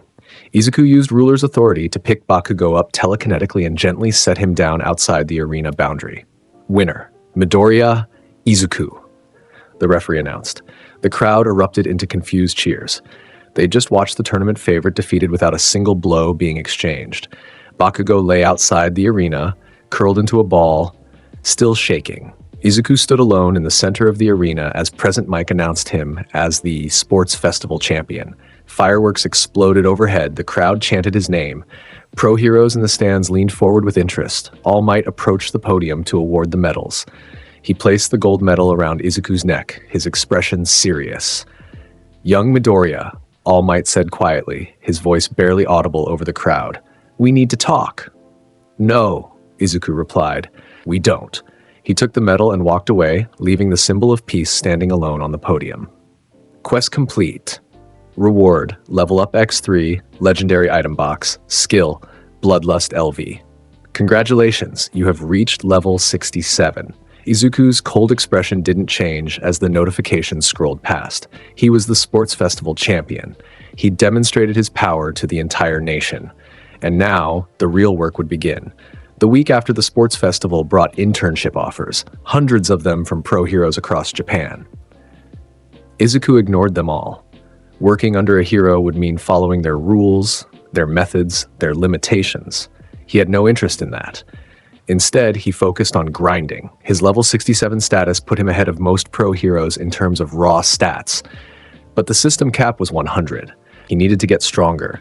The gates continued to appear throughout Musutafu and the surrounding areas.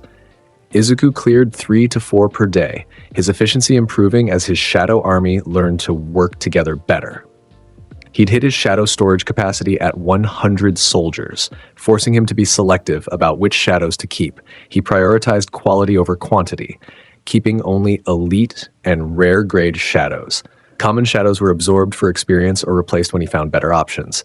Current shadow roster: 1 Titan special grade, 5 Elite Knights, Obsidian Champion, Phantom Assassin, Dark Executor, Ice Reaver, Flame Lord, 30 Shadow Knights, rare, 20 High Orcs, rare, 15 Battle Mages, rare, 10 Dire Wolves, uncommon, 10 Stone Golems, uncommon, 9 Support Units, Healers, Buffers.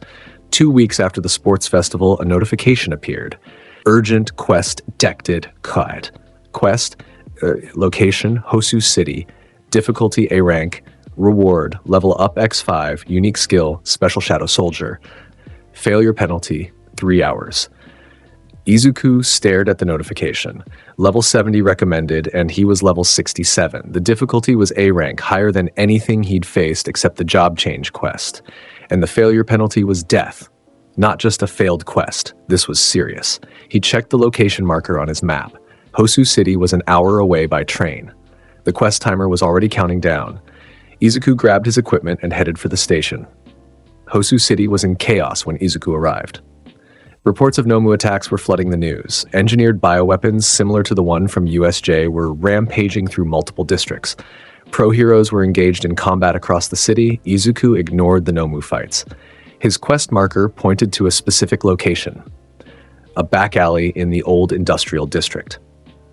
He used dash to cross the city at superhuman speed, his enhanced perception letting him dodge civilians and debris. He found the alley 15 minutes after arriving in Hosu. 2 bodies lay against the wall, pro-heroes, paralyzed but alive. A third figure was pinned to the ground, Ida Tenya, his armor damaged, blood dripping from a shoulder wound. And standing over them, blade drawn, was Stain the hero killer. The man wore a tattered red scarf and dark bodysuit, his face wrapped in bandages, his eyes burning with fanatical intensity. Multiple blades were strapped to his body. Blood covered his weapons and costume. Boss Monster detected special abilities Blood Curdle Paralysis, Enhanced Speed, Enhanced Reflexes, Master Swordsman. Stain's eyes locked onto Izuku as he entered the alley. Another false hero come to die? I'm not a hero, Izuku said. He drew Kasaka's Venom Fang and Baruka's dagger. I'm just here to complete a quest. Stain's expression shifted, confusion, then interest. Quest? What are you talking about? Izuku didn't answer. He activated dash and closed the 20-foot gap in a fraction of a second. His daggers slashed towards Stain's throat, the hero killer blocked with his katana, the impact sending sparks flying. His eyes widened. Fast! They separated, circling each other. Stain was studying Izuku, analyzing his movements, looking for weaknesses. Izuku was doing the same, his enhanced sense stat picking up every detail. The way Stain favored his left leg slightly, the micro-expressions before he attacked, the pattern of his breathing. Stain struck first, his katana cutting through the air in a precise arc. Izuku deflected with Kasaka's Venom Fang and countered with Baruka's dagger. Stain twisted impossibly, dodging the counter, and licked his katana. Blood. Izuku's blood from a cut he hadn't even noticed on his forearm. Paralysis flooded through Izuku's body. His muscles locked up, his nerves firing but refusing to respond. He collapsed to one knee, his daggers clattering to the ground. No heroic idealism. Stain walked toward him slowly, katana raised. You're different from the others. I can see it in your eyes. No heroic idealism, no false justice. Just emptiness. Izuku's mind raced. His body wouldn't respond, but his consciousness was intact. His skills were mental commands, not physical actions. He focused, activating ruler's authority. The paralyzed Ida's sword flew from the ground and stabbed towards Stain's back. The hero killer dodged, startled, then looked at Izuku with new understanding. Telekinesis? Interesting.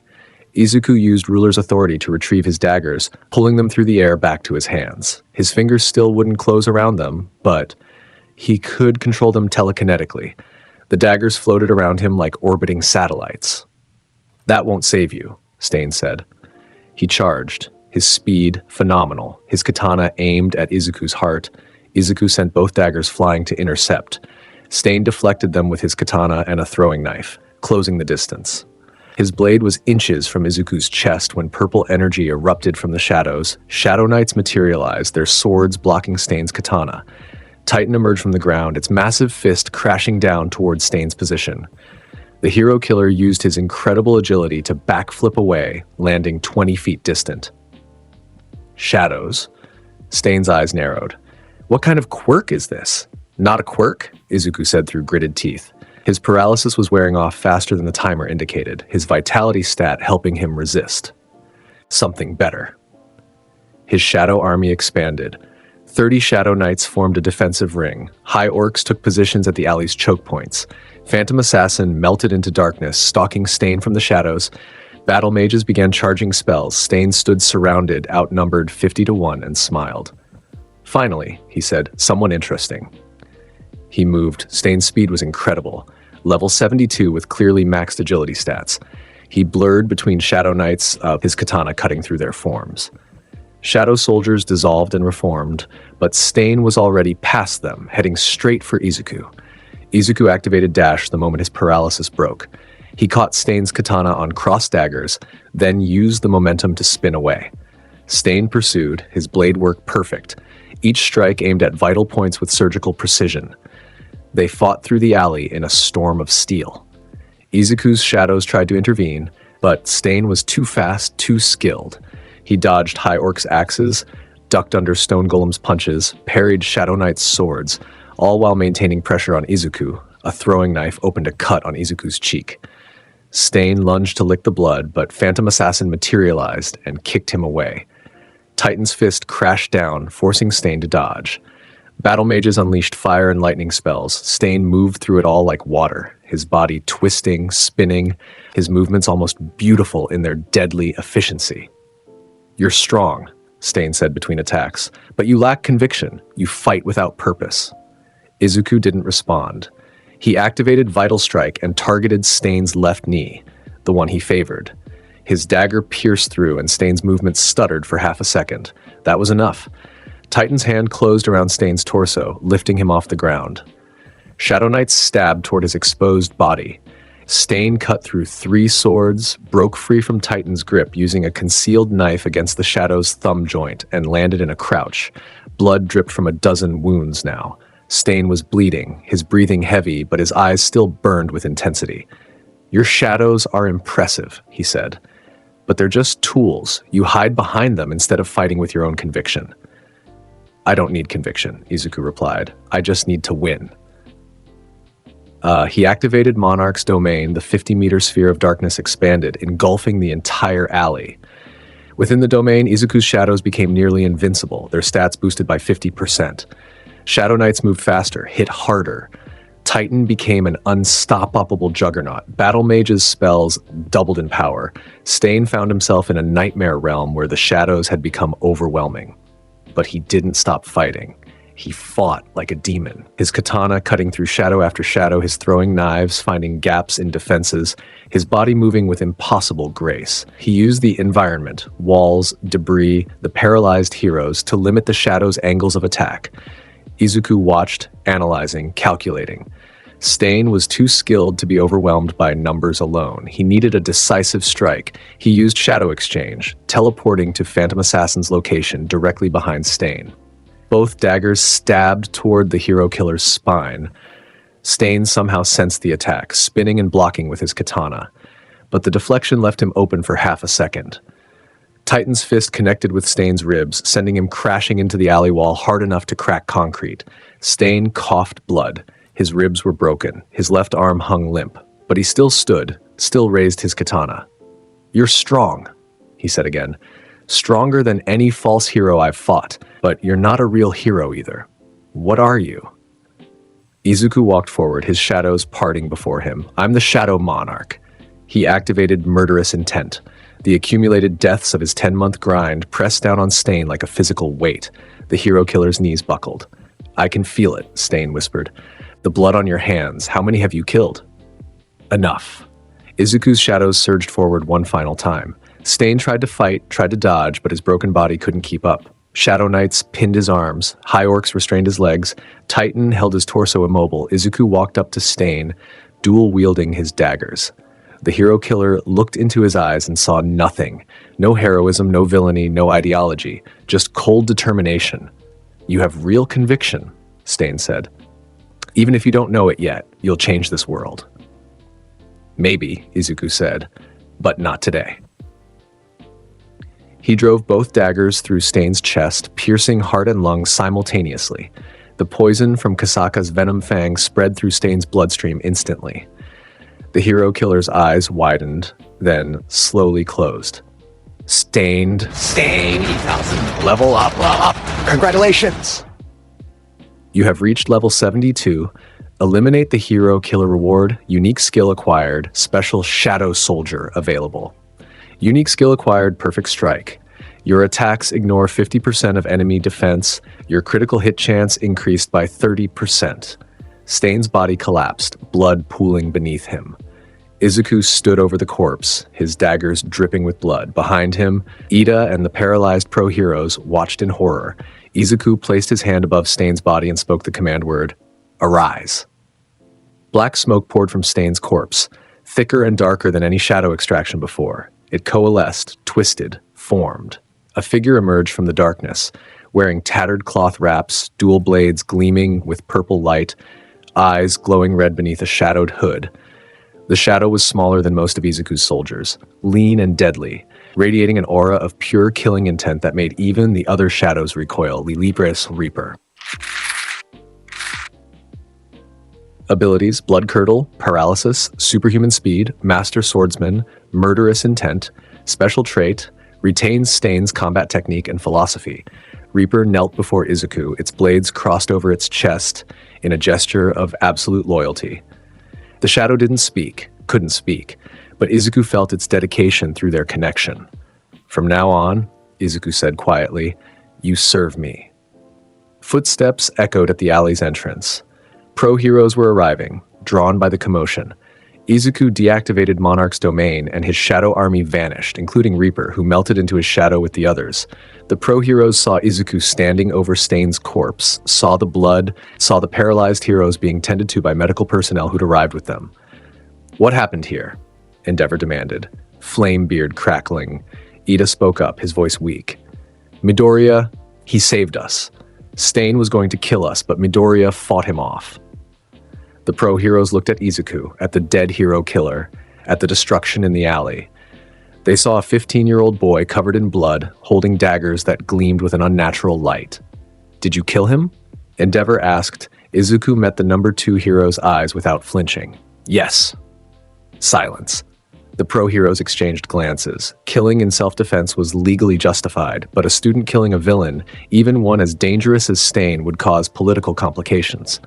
"We'll need to take you in for questioning," another hero said carefully. "This is a legal matter now."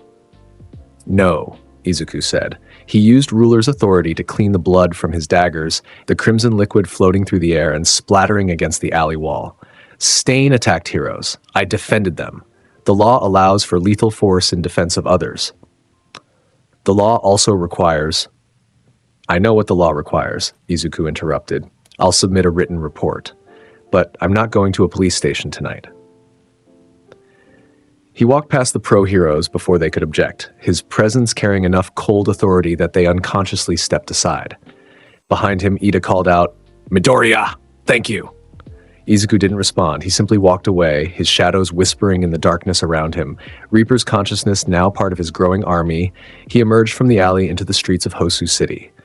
The Nomu attacks had been dealt with, pro-heroes patrolling the area to ensure safety. Civilians were being evacuated, sirens wailing in the distance.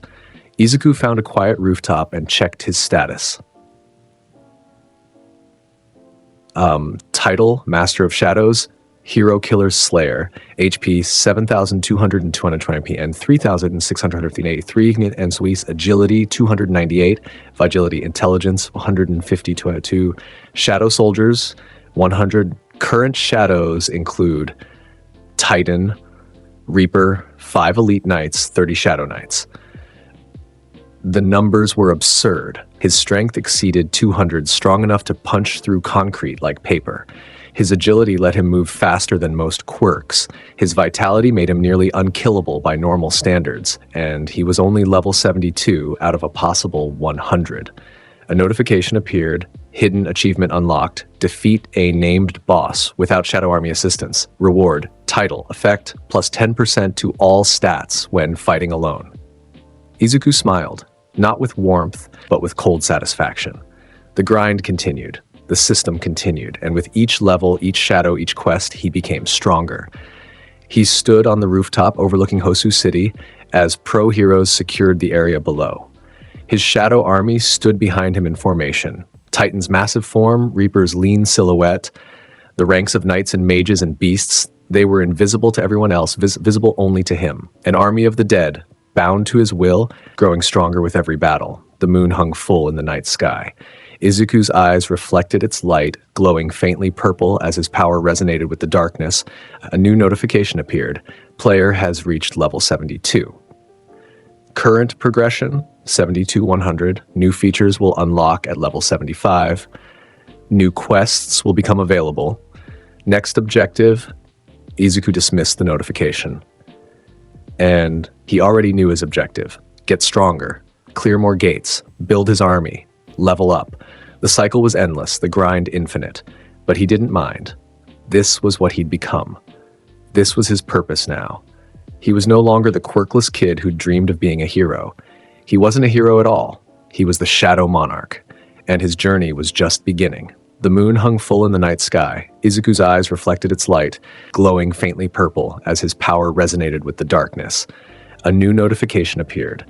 System announcement. Player has reached level 72, and so we've 72-100. New features will unlock level 75. New quests will become available. Next objective, continue growing stronger. Izuku dismissed the notification. He already knew his objective. Get stronger, clear more gates, build his army, level up. The cycle was endless, the grind infinite. But he didn't mind. This was what he'd become. This was his purpose now. He was no longer the quirkless kid who dreamed of being a hero. He wasn't a hero at all. He was the Shadow Monarch, and his journey was just beginning. The weeks following the Hosu incident brought complications Izuku had anticipated, but found tedious nonetheless. The Hero Public Safety Commission summoned him 3 times for questioning about Stain's death. Each time, he provided the same clinical report: self-defense, in protection of licensed heroes, lethal force authorized under Article 47 of the Hero Emergency Response Act. The lawyers his mother hired, paid for with gate-clearing bounties as Izuku had been quietly collecting, ensured the legal proceedings concluded in his favor. The media called him a hero. Izuku ignored them. UA's final exams approached with the mechanical inevitability of the system's quest timers. Izuku sat in class as Aizawa explained the practical portion. Students would face their teachers in combat scenarios designed to test their growth. Midoriya, Aizawa said, his tired eyes focused with unusual intensity. You're paired with Bakugo. Your opponent is me. The class murmured. Bakugo's hands sparked with small explosions, his jaw clenched. Izuku felt nothing. Objective, defeat or escape from designate teacher, level up X to 2, skill upgrade, skill up, shadow exchange, Elvelvimon. Maxcept, Izuku selected yes. The practical exam took place in a mock urban environment identical to the entrance exam venue. Izuku and Bakugo stood at the starting position. Aizawa waited somewhere in the city ruins, his location unknown. Listen up, Deku, Bakugo snarled, using the childhood nickname that now felt like an artifact from a different life. I don't need your help. Stay out of my way and let me. Izuku walked away mid-sentence, his enhanced perception already tracking Aizawa's position 3 blocks northwest. Bakugo's voice rose behind him, shouting threats and demands that dissolved into meaningless noise. Izuku found Aizawa standing on a rooftop, capture weapon ready, eyes glowing red as Arashir activated. The teacher's quirk washed over Izuku's body, seeking something to erase. Nothing happened. Aizawa's eyes widened fractionally. Interesting. So it really isn't a quirk. No, Izuku said. He used dash, crossing the 50-meter gap in under a second. Aizawa's capture weapon lashed out, the cloth moving with professional precision to bind Izuku's limbs. Izuku used Ruler's authority, his telekinetic force catching the cloth mid-air and redirecting it back toward Aizawa. The teacher dodged, his movements economical and efficient. He'd fought hundreds of combat scenarios, trained with some of Japan's best heroes, but Izuku's stats were beyond human now. Strength, 198.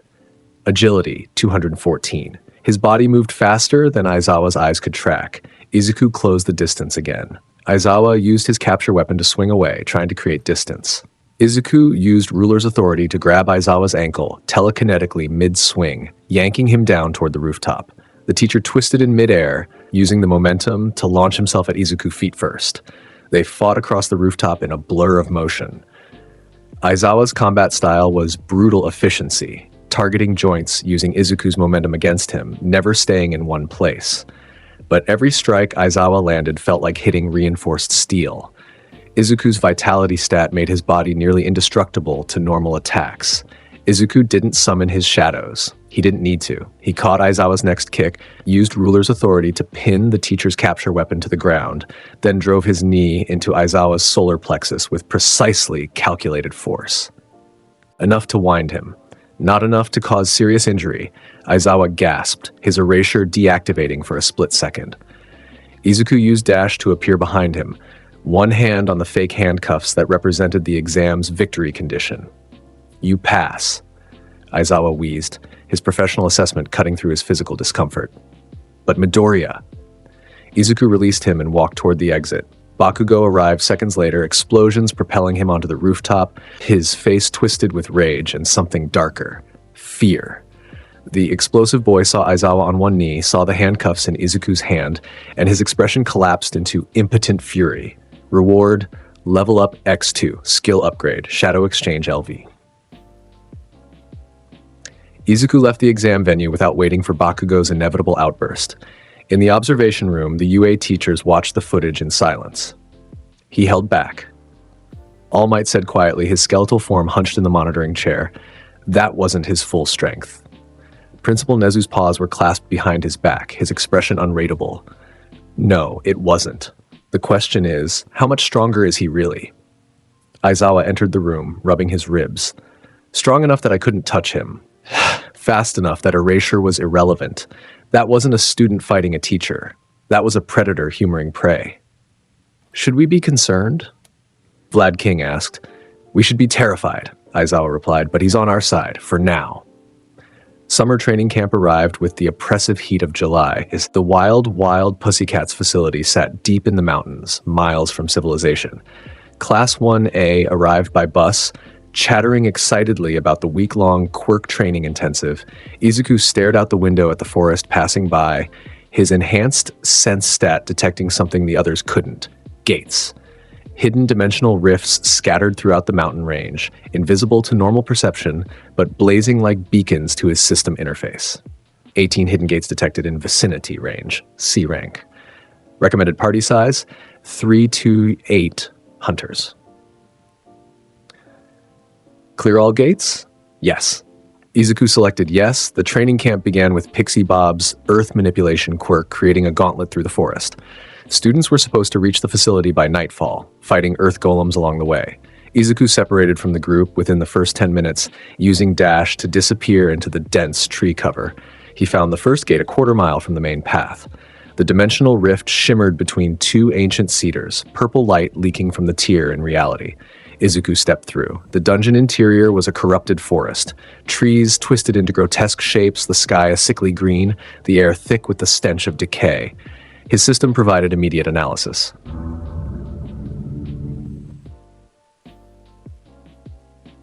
Izuku cleared it in 20. His shadow army poured through the dungeon like a black flood. Shadow Knights cut down corrupted dryads. High Orcs crushed giant spiders. Titan, the Nomu Shadow, tore through the venomous trance wooden armor with raw strength.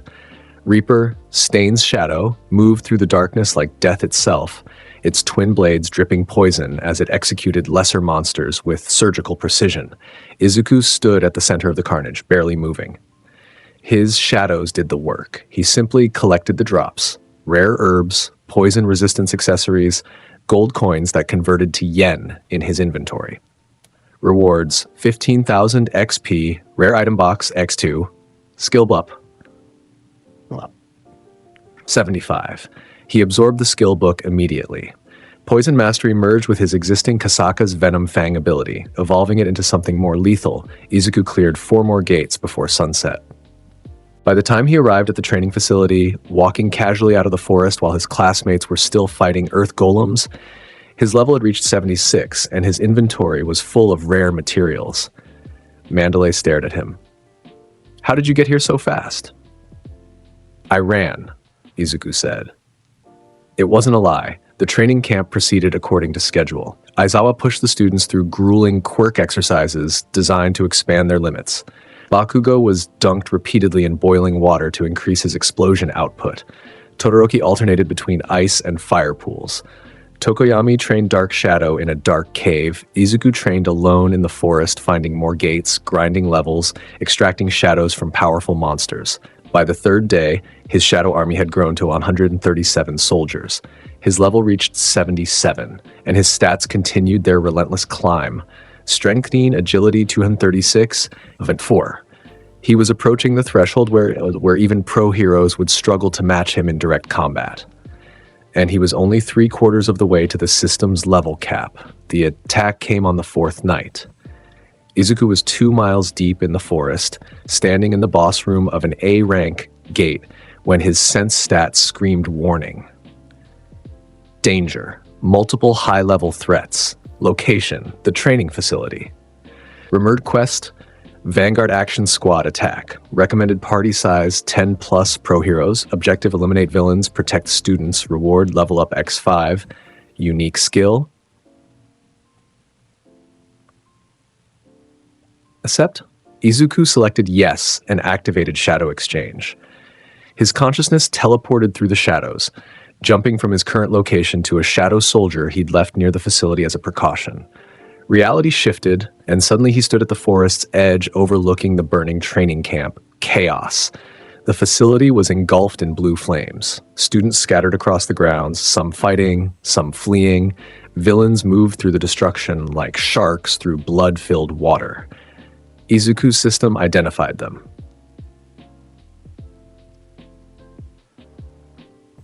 Villain Himko, Transform Quirk. Twice. Mustricted Mr. Press, Compressed Quirk, except Blintected Moonfish, Blade Tooth Quirk. Muscular, Muscle Augmentation Quirk, level 82. Muscular, level 82. Higher than anything Izuku had faced except bosses in A-rank gates. Izuku's eyes tracked the villain's movements. Compress was targeting students, trapping them in marbles. Twice was creating clones to overwhelm defenders. Dabi's flames were spreading, cutting off escape routes. Toga was hunting someone specific, her movements too purposeful to be random. And Muscular was heading toward the cliff where Koda, the child who hated heroes, had his secret hideout. Izuku made a decision in less than a second. He used Dash, his body blurring across the forest floor at speeds that turned the world into streaks of color. Trees whipped past. The ground cracked beneath his feet with each step. He covered half a mile in seconds. He reached the cliff as Muscular cornered Koda. The massive villain's body was grotesquely swollen with artificial muscle fibers, his left eye ruined and weeping blood, his grin manic. Found you, you little brat. Your hero parents couldn't protect you, and neither can.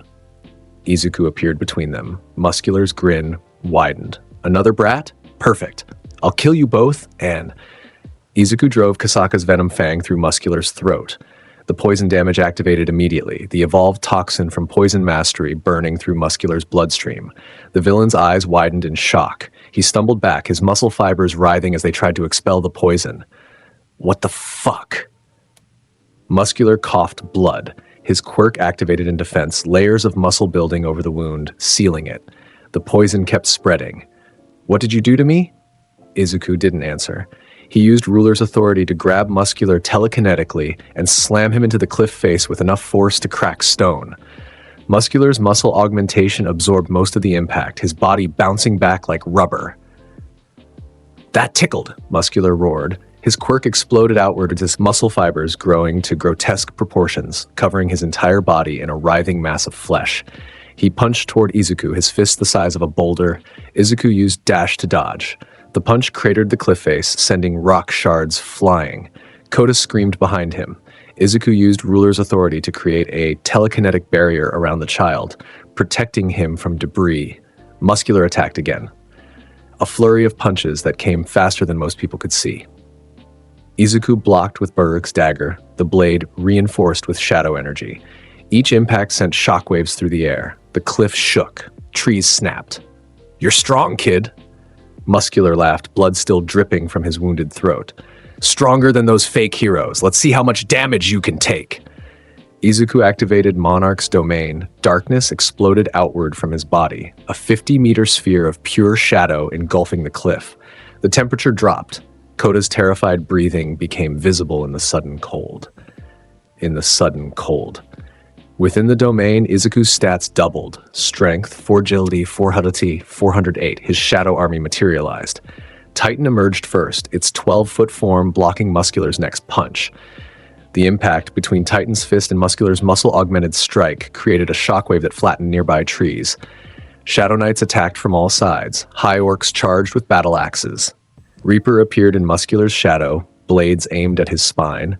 Muscular fought like a rabid animal, his strength enough to destroy shadow soldiers with single punches.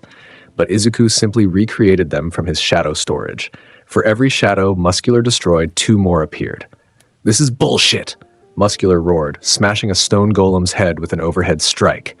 Fight me yourself, you coward! Izuku obliged. He used Shadow Exchange to teleport directly in front of Muscular, both daggers raised. Muscular punched. Izuku used Ruler's authority to redirect the punch's trajectory slightly, not enough to stop it, just that it missed his head by centimeters. The wind pressure from the near miss tore skin from Izuku's cheek. Izuku drove both daggers into Muscular's exposed armpit, one of the few places not covered by muscle fibers.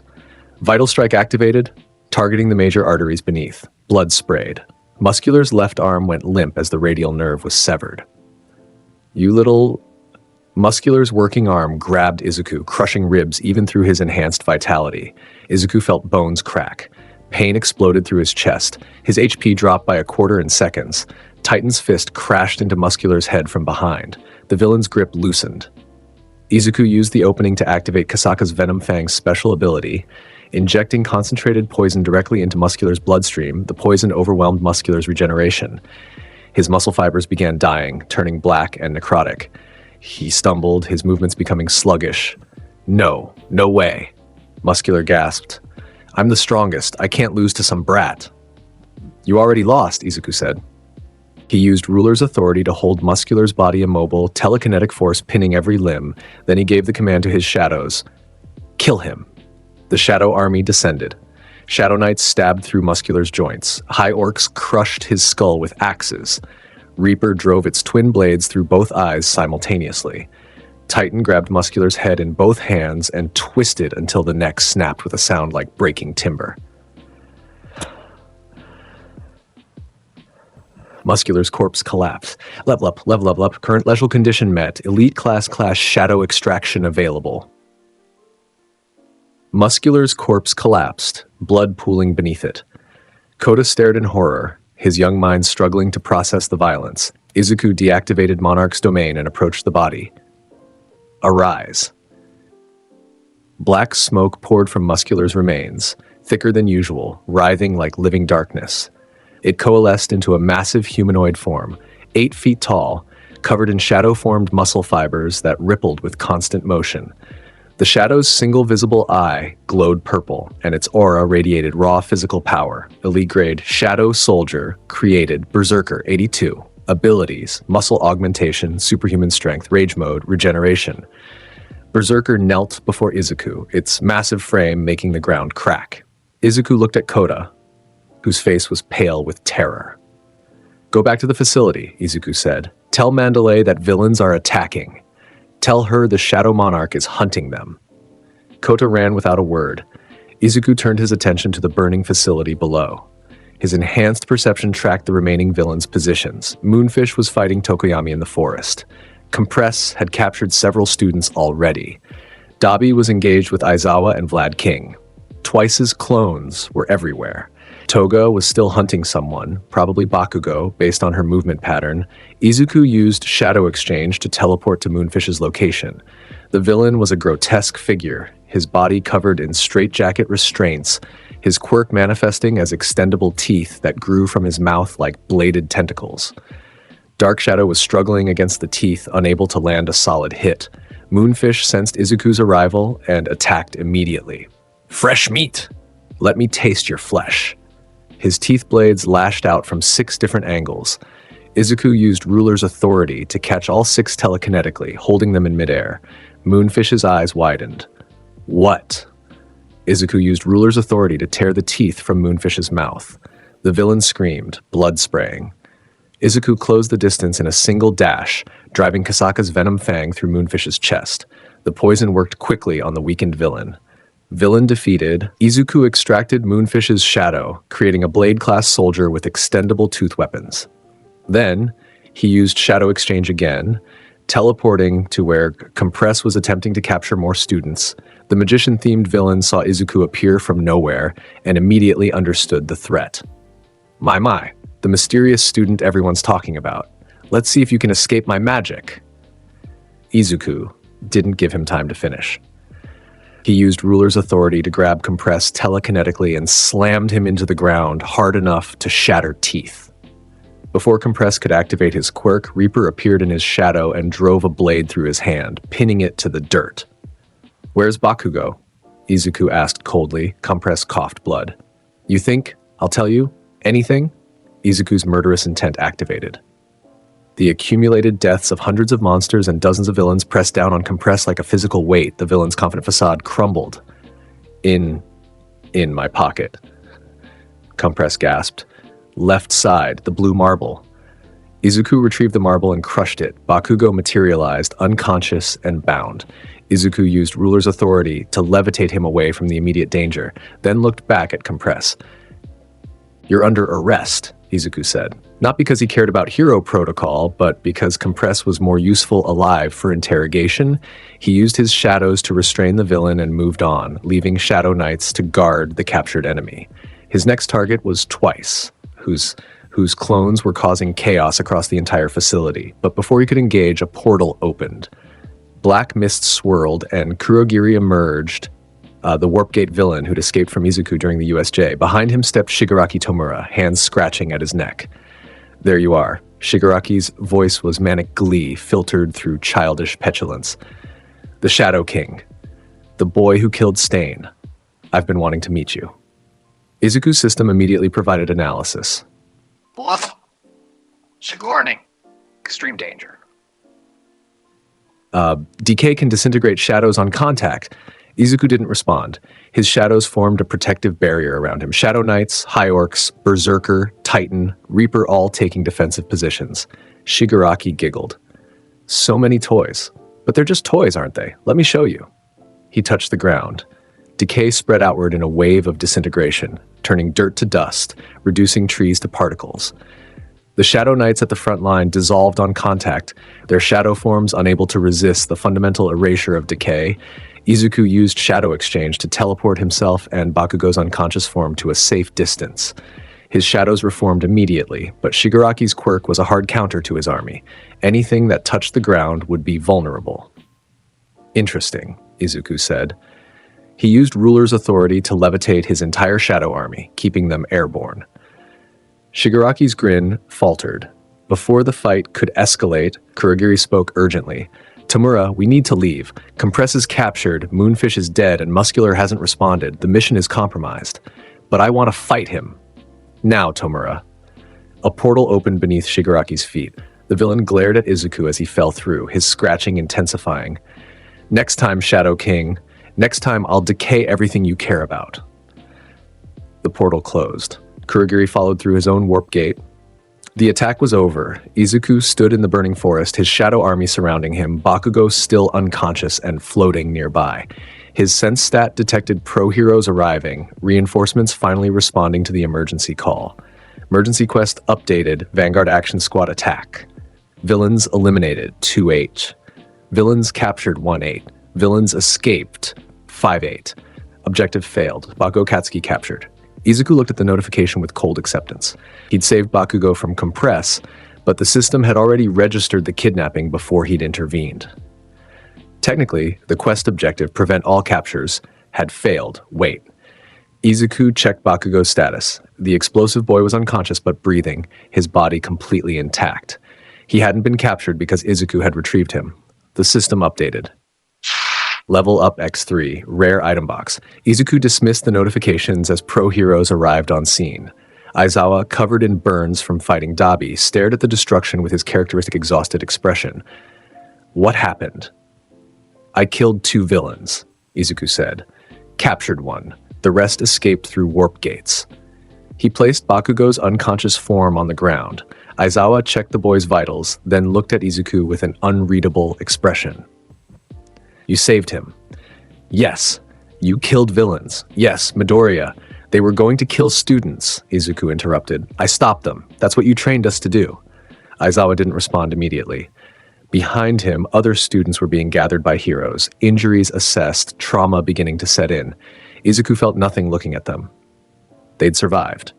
That was sufficient. The training camp ended that night. UA transported the students back to campus under heavy pro-hero escort. The media descended like vultures, reporting the attack, speculating about security failures, demanding answers from the school and the Hero Public Safety Commission. Izuku ignored all of it. He returned to his apartment, checked his inventory of materials from the cleared gates, and began planning his next moves. The system had given him a new quest during the transport back. Urgent quest chain detected. Part 1, track the League of Villains. Difficult. Information, level up. Accept? No. Izuku selected yes. Then he opened his status screen and reviewed his current capabilities. Title, Master of Shadows, Hero, Killers, Slayer, Solo, Plore. HP, 8040 Twin, 4000. Talent, 240. Vitality, 2718. Sense, Soldiers, 140 to 250. His shadow storage had expanded with recent level ups, now capping at 250 soldiers. His stats were approaching truly superhuman levels. Strength enough to punch through steel, speed to outrun vehicles, durability to survive falls that would kill normal humans. And he was still 16 levels from the threshold where new features would unlock. Izuku spent the next week tracking the League of Villains using methods the pro heroes couldn't match. His shadow exchange ability let him create a network of scout shadows across Musutafu and surrounding cities. Each shadow acted as his eyes and ears, reporting back through their mental connection. He found the hideout on the 5th day. A warehouse in Kamino Ward, purchased through shell companies, but radiating the distinctive energy signature, his sense stat, associated with gates and dimensional rifts. Kurogiri's warp gates left traces in reality that most people couldn't detect.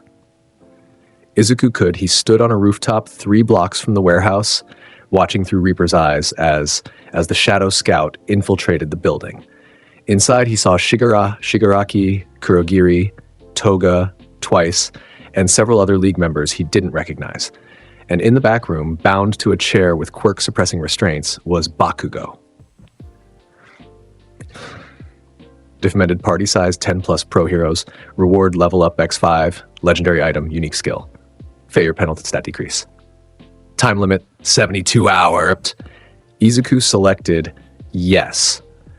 Then he did something the system probably didn't anticipate. He waited. Pro heroes were planning their own rescue operation. All Might had been training relentlessly, pushing his already damaged body to prepare for what he knew would be a critical battle. The Hero Public Safety Commission was coordinating multiple agencies. They would raid the warehouse within 48 hours. Izuku didn't need to interfere with their plan. He just needed to ensure it didn't fail catastrophically. The raid happened exactly when the commission scheduled it. Izuku watched from the shadows, literally, using shadow exchange to position himself inside the warehouse before the heroes breached. His presence was undetectable. His body merged with the darkness itself. The heroes came through the front. All Might, Best Jeanist, Edgeshot, Kamui Woods, Gran Torino, and a strike team of combat specialists. The League's members scattered immediately, Kurogiri opening portals for tactical retreats, but they'd been waiting for this. The warehouse was a trap. The walls exploded outward. From the wreckage emerged something Izuku's system immediately classified as a catastrophic threat. Supreme Boss detected. All for one. Leveled. Entity power exceeds measurable limits. Threat assessment. Certain death. Recommendation. All for One stood in the ruins of the warehouse, his face a featureless mask, his body radiating power that made reality itself feel heavy. When he spoke, his voice carried the weight of a century of accumulated malice. All Might, we meet again. The symbol of peace stepped forward, his muscle form already activating, his presence expanding to match All for One's overwhelming aura. You won't escape this time. Escape? All for One laughed. I'm not here to escape. I'm here to end you. They clashed. The battle between All Might and All for One was beyond anything Izuku had witnessed. Each punch created shockwaves that shattered buildings blocks away. All for One used a dozen quirks simultaneously. Air cannon, impact recoil, multiplier, rivet stab, combinations that should have been impossible. All Might met each attack with raw strength, his punches carrying enough force to change weather patterns. Izuku stayed in the shadows, watching, analyzing. He retrieved Bakugo from the rubble. The explosive boy was unconscious but alive, and used Shadow Exchange to deposit him safely outside the combat zone before returning. The other League members were engaging the pro heroes. Dabi's flames kept Best Jeanist at bay. Toga had transformed into Rocklock and was sabotaging the hero formation from inside. Twice his clones were overwhelming the lower-ranked heroes. Izuku could interfere. His shadow army could turn the tide in seconds, but All for One was here. The ancient villain who'd fought the first generation of heroes, who'd accumulated hundreds of quirks over a century of conquest. If Izuku revealed his full power now, All for One would recognize the threat and prioritize eliminating him. So Izuku waited and watched and learned. All Might was losing. His time limit was almost up, his muscle form flickering. All for One's attacks were becoming more aggressive, more lethal. The ancient villain sensed victory. Die, All Might! All for One's final attack combined every offensive quirk in his arsenal. Air cannon amplified by multiplier, reinforced with impact recoil, concentrated into a single devastating blast. All Might met it with everything he had left.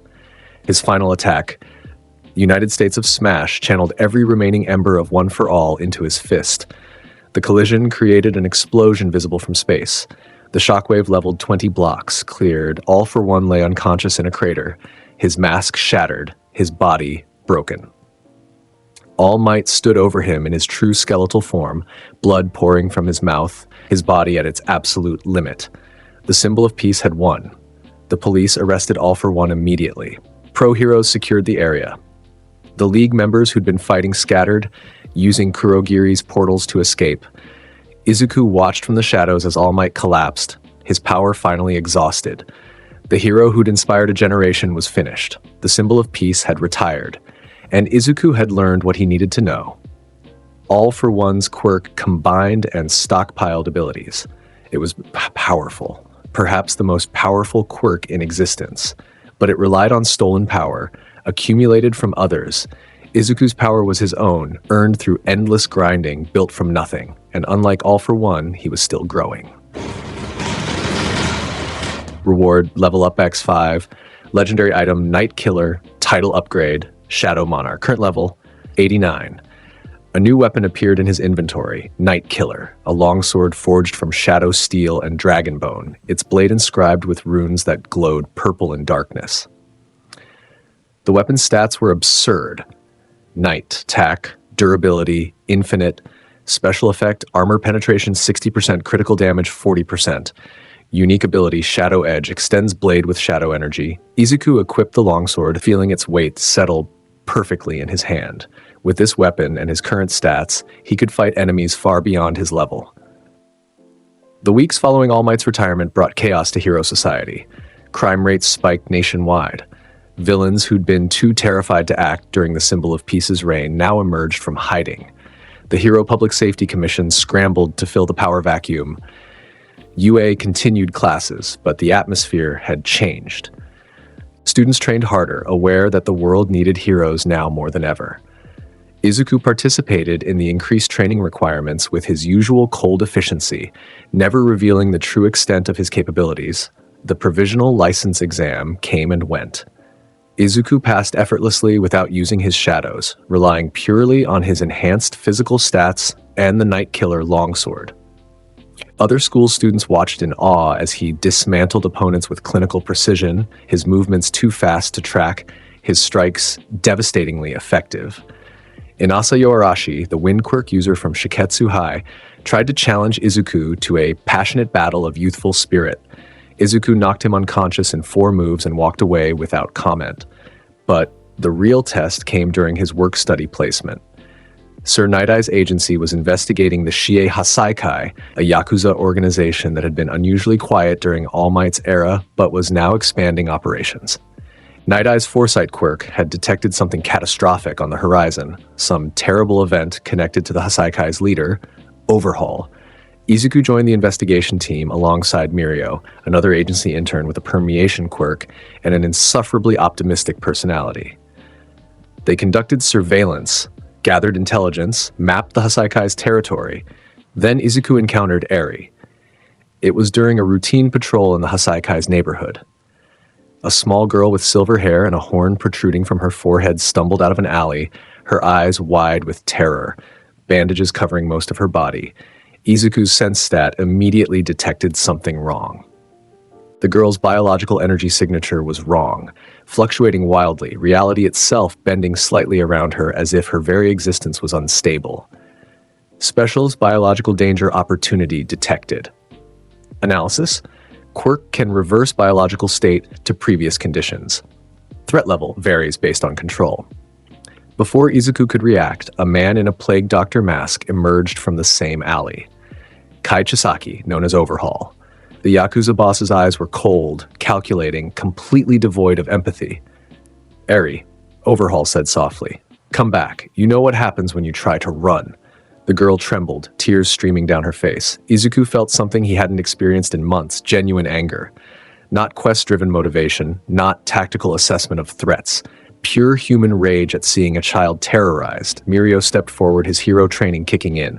"Sir, is this girl okay? She looks injured." Overhaul smiled behind his mask. "My daughter is fine. She simply wandered off during our walk." Eri apologized to these heroes for worrying them. I'm sorry," Eri whispered. Mirio's quirk permeation made him impossible to hold physically. He could have grabbed Eri and escaped through walls. But Overhaul's next words stopped him. "If you take her, I'll kill everyone in this neighborhood, starting with the elderly couple who owns that bakery across the street. Then the family of 4 in the apartment building behind you. I'll use my quirk to deconstruct their bodies molecule by molecule. It will take hours, and they'll be conscious for all of it." Overhaul's threat wasn't bluffing.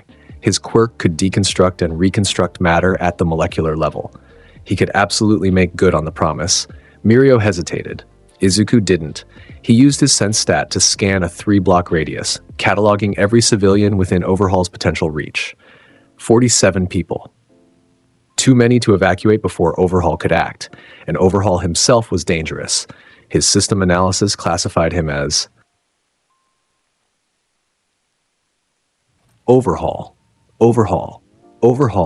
matter recon extreme. Fighting here would endanger everyone nearby. Izuku made a tactical decision, retreat and prepare for a later confrontation. "We apologize for the concern," Izuku said, his voice flat. He grabbed Mirio's arm before the other boy could protest. "Your daughter is lucky to have such a caring father." Overhaul's eyes narrowed behind his mask, detecting the sarcasm but uncertain of intent. He took Eri's hand. The girl flinched at the contact and walked away, disappearing into the crowds. Mirio exploded the moment they were alone. "Why did you stop me? We could have saved her." "And gotten 47 civilians killed in the process," Izuku replied. Overhaul wasn't bluffing. His threat was calculated to prevent exactly what you wanted to do. "But she needs help. Didn't you see her eyes?" "I saw." Izuku's hand clenched around Nightkiller's hilt. "We'll save her, but we'll do it correctly. Gather information first, plan the approach, eliminate all variables. Just then we strike when Overhaul can't threaten collateral damage." Mirio stared at him, recognizing something in Izuku's tone that was more predator than hero. "You're planning to kill him, if necessary." "Heroes don't kill." "I'm not a hero," Izuku interrupted. "I'm a hunter, and that man is prey." The investigation into the Shihasaikai intensified. Night Eye's agency coordinated with other hero agencies and the police to build a case for raiding the Yakuza's compound. Evidence of Eri's abuse accumulated, medical records showing impossible injuries that healed overnight, testimony from former Hasaikai members describing experiments, financial trails leading to underground quirk enhancement research. Overhaul was using Eri's rewind quirk to create quirk-destroying bullets. The implications were catastrophic. A weapon that could eliminate heroes' powers permanently, sold to the highest bidder. The raid was scheduled for exactly 2 weeks after Izuku's encounter with Eri. He spent that time preparing obsessively, grinding through every available gate in the surrounding prefectures, leveling up, extracting shadows, maximizing his capabilities. Current level, 98, stats, STR 278, AGI 304, VT 256, INT 202. Since 234, his shadow army now included high-grade soldiers from A-rank gates. Elemental golems, shadow dragons, small ones, ancient warriors, corrupted mages. Each shadow was carefully selected for maximum combat effectiveness. The day of the raid arrived. Multiple hero agencies mobilized simultaneously. Night Eye's team would breach the front entrance while police sealed the perimeter. Ryukyu's agency would provide air support. Fat Gum's team would handle ground-level threats. Izuku was assigned to the main breach team alongside Mirio, Rocklock, and several other heroes. As they approached the Hasaikai compound, a traditional Japanese mansion modified with modern security, his sense stat detected something the hero's equipment didn't.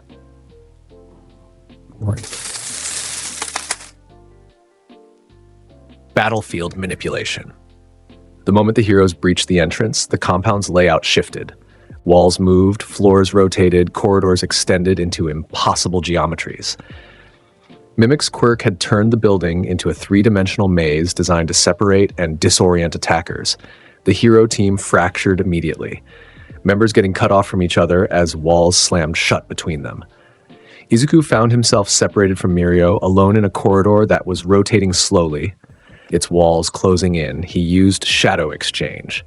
His consciousness jumped through the shadows, teleporting past the labyrinth's barriers by moving between the darkness beneath doors and within wall seams. In seconds, he'd bypassed Mimic's maze entirely, emerging deep in the compound's lower levels. His sense stat detected Overhaul's presence 2 floors down, along with multiple hostile signatures. Ares' terrified biological energy blazed like a beacon in his perception. Izuku descended through the compound using a combination of Shadow Exchange and Ruler's Authority to phase through floors. He encountered Hasaikai members, low-level Yakuza with weak quirks. His shadows eliminated them in seconds, their bodies falling before they could raise an alarm. Then he reached a massive underground chamber and found Rappa and Tengai waiting. Mini-boss detected. Rappa-arm quirk, Leboss detected. Tengai. Recommended strategy, eliminate barrier user first. Rappa was a giant of a man, his body built like a professional fighter, his quirk enhancing his already superhuman physical strength. Tengai wore Buddhist robes and wielded an impenetrable barrier that could deflect any attack. Finally, Rappa grinned, cracking his knuckles. A real fight! Come on, kid, let me test your strength. Izuku drew Night Killer. The longsword's blade gleamed purple in the underground chamber's dim light. Rappa charged, his fists moving in a blur of strikes that could pulverize concrete. Izuku met the charge head-on, his agility stat letting him dodge between punches, while his sword carved through Rappa's defenses. Each slash left deep cuts that Rappa ignored, too focused on landing a hit. Tengai's barrier protected Rappa from Izuku's most dangerous attacks, the invisible shield deflecting the sword's edge at critical moments. Izuku analyzed the barrier's pattern. It had a maximum surface area, limited by Tengai's concentration. If he could overwhelm it with simultaneous attacks from multiple angles. Arise. His shadow army materialized. 50 Shadow Knights, 20 High Orcs, Berserker, Titan, Reaper, all attacking Tengai's barrier simultaneously. The barrier held, but cracks appeared as the pressure mounted. Rappa laughed with genuine joy. This is amazing. A real challenge. Let's see if you can break through Tengai's defense. Izuku didn't waste breath on responses. He used his ruler's authority to grab chunks of concrete from the chamber's ceiling and launch them at the barrier from above while his shadows attacked from the sides. The barrier's surface area limit meant Tengai had to prioritize which angles to protect. A gap appeared. Reaper teleported through it using Shadow Exchange, appearing directly behind Tengai. Twin blades drove through the barrier user's heart before he could react. Mini-boss defeated. Tengai. The barrier shattered. Rappa's grin widened. Now it's a fair fight. It wasn't. Without Tengai's protection, Rappa was vulnerable to Izuku's full capabilities. Vital Strike targeted his joints and organs. Night Killer's armor penetration cut through his enhanced muscles like paper. Berserker matched Rappa's physical strength blow for blow, while Titan attacked from behind. Rappa fell in under a minute, his body broken, his face still smiling. Good. Fight. Right. Yeah, Rappa. Izuku extracted Rappa's shadow, creating a new elite soldier. Elite grade Shadow Soldier created. Class. Abilities. Superhuman strength, combat mastery, Berserker Rage. Tengai's corpse didn't yield a shadow. The barrier user's abilities were purely defensive, not suitable for extraction. Izuku continued deeper into the compound. He encountered more Hasaikai members, more barriers, more obstacles. His shadows cleared them all with mechanical efficiency. Blood painted the underground corridors as bodies fell. Then he reached the final chamber. Overhaul stood in the center of a massive room, surrounded by deconstructed matter. Walls, floor, ceiling all turned to component molecules and reformed into defensive barriers. Eri huddled in the corner, her horn glowing with unstable rewind energy. Mirio was there too, his costume destroyed, his body covered in injuries. The permeation hero had fought his way through the labyrinth alone, reaching Eri just before Izuku, and Overhaul had just touched Mirio with his quirk. Permeation erased. The quirk-destroying bullets effects were permanent, written into Mirio's biology at the molecular level. The hero fell, his quirk gone, his body unable to maintain its intangible state. Overhaul turned to Izuku as he entered. Another one? How many heroes did Night Eye send? I'm not a hero, Izuku said. He drew Night Killer. I'm here to kill you. Overhaul's eyes narrowed behind his mask. Bold words from a child. He touched the ground. Deconstruction rippled outward, turning the floor beneath Izuku into dust. Izuku used Ruler's authority to levitate himself, avoiding the disintegration. Overhaul reconstructed the deconstructed matter into massive stone spikes that shot toward Izuku from 6 angles.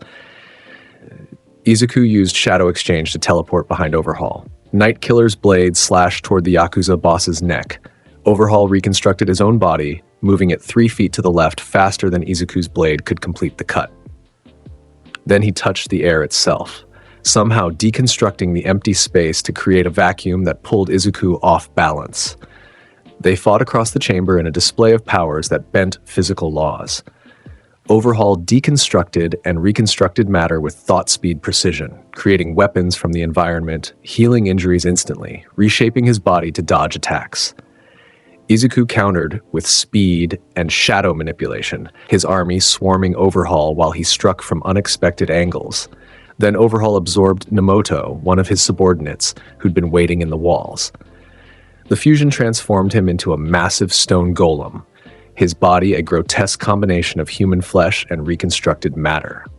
Boss evolution Overhaul awakened 85's enhanced matter manipulation, rapid regeneration, superhuman strength. The awakened Overhaul was 12 feet tall, his arms ending in massive stone hammers, his body covered in armor made from compressed matter. He smashed through Izuku's shadow soldiers like they were paper, each strike creating shockwaves that collapsed sections of the chamber. Izuku activated Monarch's domain. Darkness exploded outward, the 50-meter sphere engulfing the entire underground chamber. Within his domain, Izuku's stats doubled, his shadows became nearly invincible, and reality bent to his will.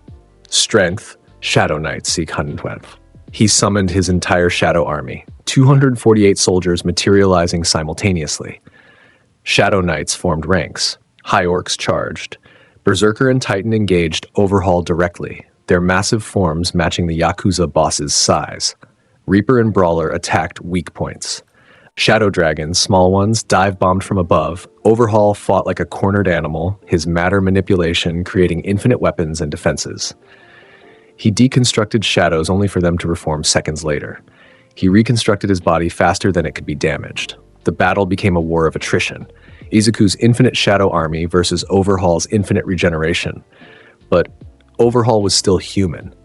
His stamina had limits. His quirk's activation speed had limits. And Izuku had been grinding for 10 months, building stats that exceeded natural limits. Izuku used Ruler's authority to grab Overhaul's reconstructed matter telekinetically, holding the Yakuza boss immobile for a critical second. In that instant, every shadow soldier struck simultaneously. 248 blades, axes, fists, and claws hit Overhaul from every possible angle. The stone armor cracked. The regeneration couldn't keep up. Flesh tore. Blood sprayed. Izuku closed the distance using dash, appearing directly in front of Overhaul's exposed human body within the monstrous form. Night Killer's blade, extended with Shadow Edge ability to 3 times its normal length, pierced through Overhaul's chest. Vital Strike activated, targeting the heart. Oval up! Overhaul's awakened form collapsed, the fusion separating, revealing the original human body now missing both arms. They'd been severed by Mr. Compress in an earlier confrontation and pierced through the heart. Izuku stood over the corpse as his shadow army dissipated. Mirio was unconscious but alive.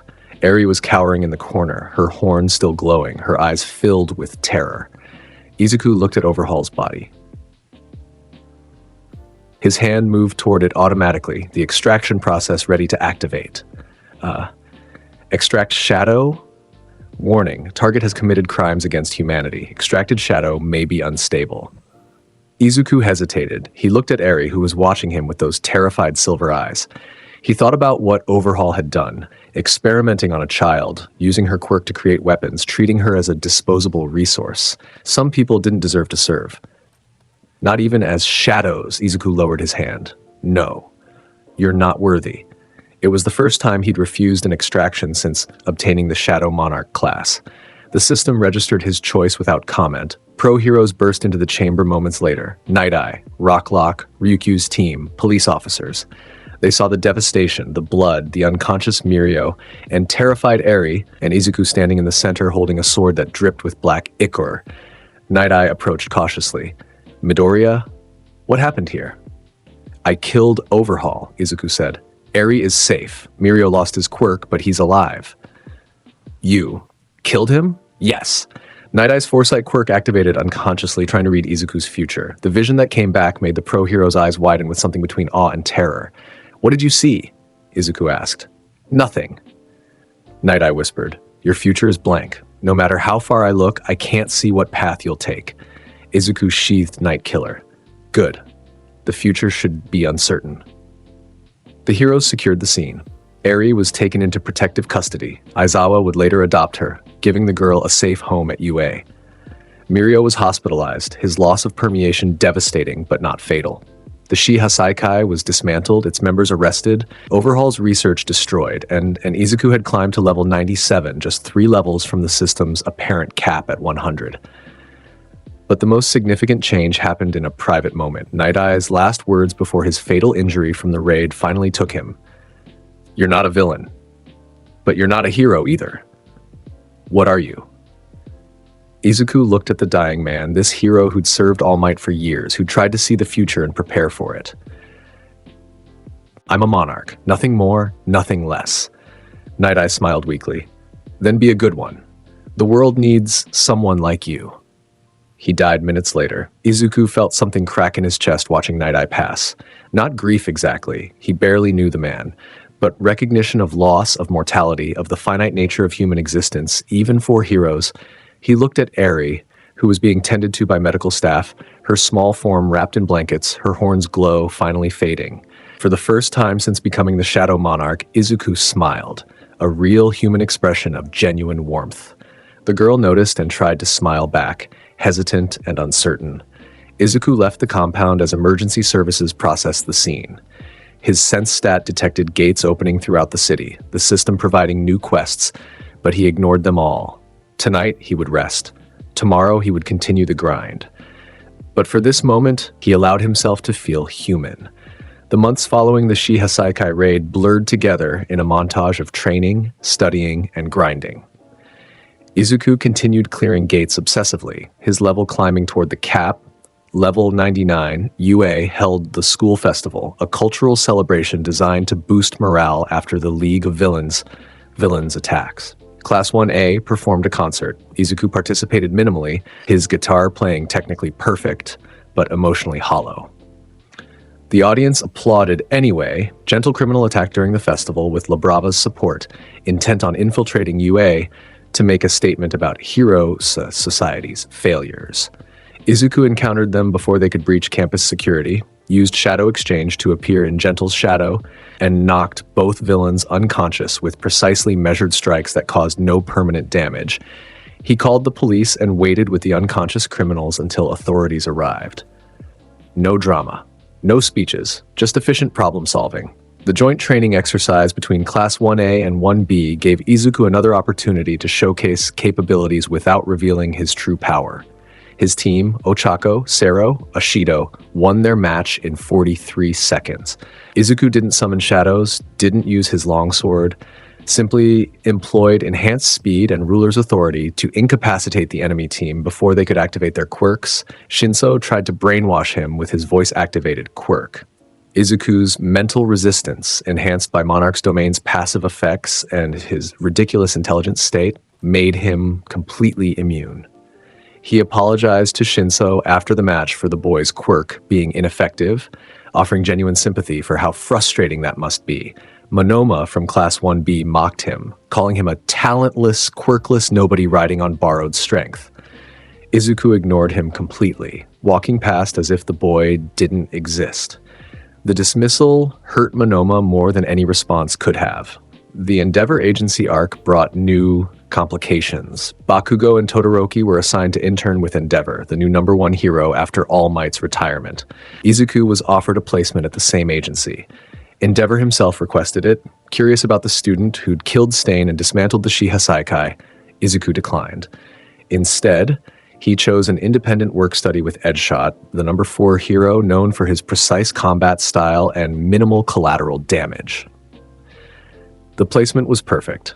Edgeshot rarely asked questions, provided combat scenarios that let Izuku test new techniques, and didn't pry into his students' rapidly growing capabilities.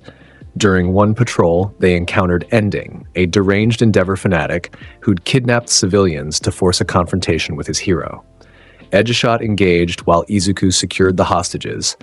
Ending broke from Edgeshot's containment and attacked with his quirk, manipulating rebar like whips to impale targets. Izuku intercepted the attack meant for a civilian, his vitality stat high enough that the rebar bent against his body without penetrating. "Impossible!" Ending screamed. "You're just a student!" Izuku drew Night Killer and bisected Ending in a single motion. The villain's torso separated from his legs, blood fountaining. He died before hitting the ground. Edge's shot stared at the corpse, then at Izuku, his normally stoic expression showing rare shock. "You killed him." "He was going to kill civilians," Izuku replied, cleaning his blade with a cloth. "I stopped him permanently. Heroes don't." "I know what heroes don't do," Izuku interrupted. "I'm not a hero. I'm a licensed combatant executing my legal right to use lethal force in defense of civilian lives. The law supports my actions. If you have a problem with that, report me to the commission." Edgeshot didn't report him, but the #4 hero never requested Izuku for another work study. The Paranormal Liberation War changed everything. Hawk's infiltration of the Meta Liberation Army and League of Villains merger revealed the scope of the threat.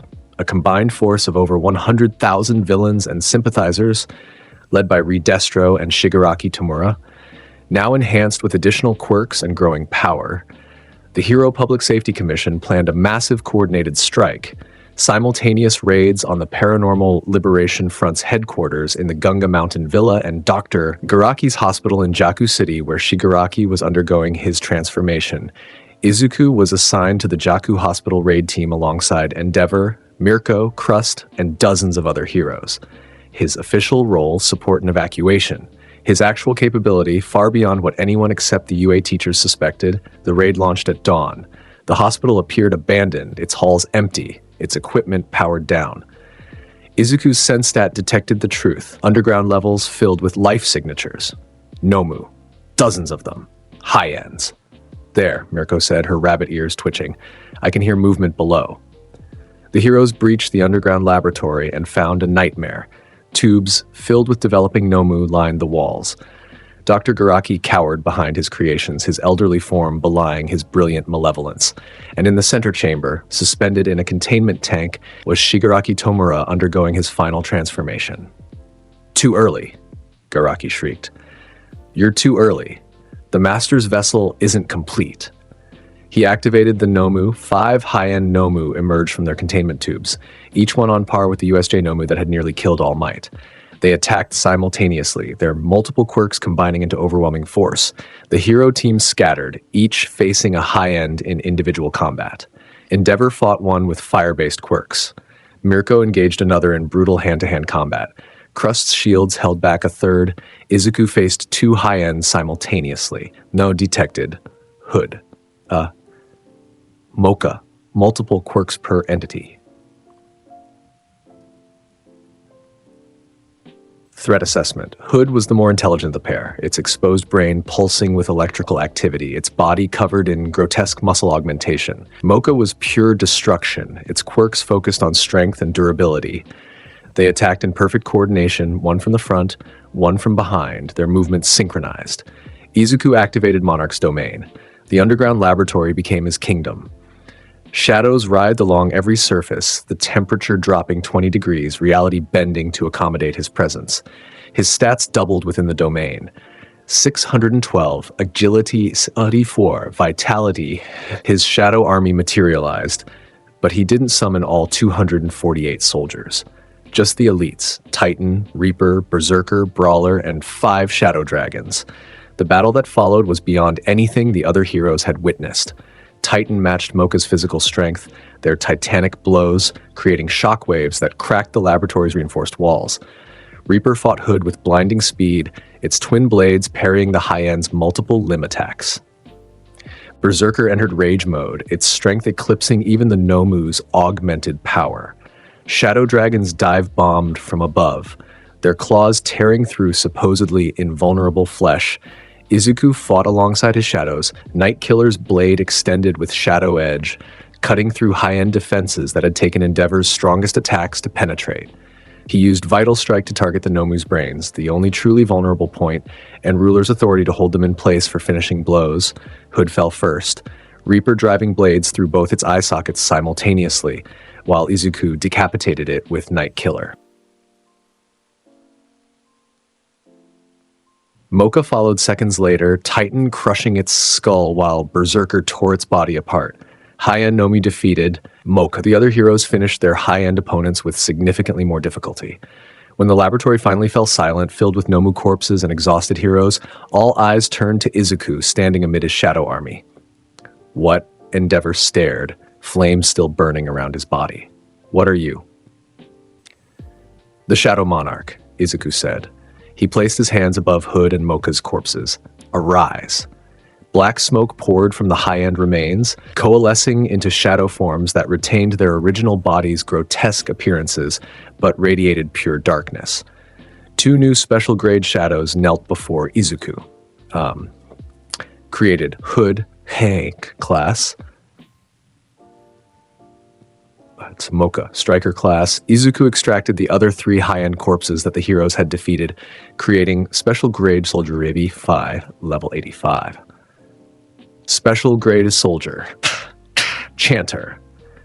His shadow army now contained 5 high-end Nomu shadows, each one powerful enough to fight pro heroes one-on-one. Mirko whistled, her rabbit ears flat against her head. You're terrifying, kid. Yes, Izuku agreed without emotion. Then the containment tank in the center chamber cracked. Shigaraki Tamura emerged from the fluid, his body transformed. White hair cascaded down his back. His skin was pale, almost translucent. His hands, no longer covered by the severed hand props he'd worn, were long and elegant, and his presence was overwhelming, reality itself seeming to distort around him. When met at assessment, certain Desh flee immediately. Shigaraki's eyes opened, revealing pupils that glowed red with accumulated malice. When he spoke, his voice carried echoes of another consciousness. All for one, his master, somehow present within him. Incomplete, but functional. Shigaraki flexed his fingers. Let's test these new toys. He touched the ground, decay spread outward in a wave that disintegrated everything it touched. The floor vanished, the walls crumbled, the ceiling collapsed. The entire underground laboratory was erased in seconds. Izuku used Shadow Exchange to evacuate himself and nearby heroes, teleporting through the shadows to the surface before the decay could reach them. Endeavor used his flames to fly out with Mirko. Others weren't as lucky. 3 heroes disintegrated before they could escape. The hospital collapsed into a massive crater. Shigaraki rose from the center, floating on air using a quirk he shouldn't have possessed. All for One's power transferred incompletely but still devastating. There you are. Shigaraki's grin was manic. The Shadow Monarch. I've been wanting to meet you again. He attacked. Shigaraki's speed was inhuman, his body moving faster than Izuku's enhanced perception could fully track. He appeared in front of Izuku in an instant, one hand reaching out with decay active. Izuku used Shadow Exchange to teleport away. Shigaraki followed, somehow tracking the movement, his hand passing through the space Izuku had occupied a microsecond earlier. They fought across the ruined cityscape in a display that exceeded human capability. Shigaraki used airwalk to maneuver in 3 dimensions, his decay turning anything he touched to dust. Izuku countered with his shadow army and teleportation, never staying in one place, attacking from unexpected angles. But Shigaraki was too strong. His incomplete transformation had still granted him multiple quirks: decay, airwalk, search, reflect, radio waves, and more. Each activation was instinctive, learned from All for One's implanted knowledge. Izuku's shadows disintegrated on contact with decay. His telekinesis was reflected back at him. His attacks were dodged with precognitive awareness from search. Level up, current level 100. The notification appeared mid-battle. Izuku had hit the level cap, new features unlocked immediately. Maximum leverage expanded, 250, 500. New skill unlocked, Shadow Monarch's authority, temporary autonomy to elite shadows. They can act independently. New title, True Shadow Monarch. Izuku activated the new ability. His 5 high-end shadows, Hood, Mocha, Ribby, Elephant, Chanter, gained independent consciousness, their intelligence elevated to near-human levels. They no longer required his direct commands. The 5 high-ends engaged Shigaraki while Izuku used the opening to evacuate civilians. Endeavor, Mirko, and other heroes joined the battle, their combined efforts barely holding Shigaraki back. This isn't enough.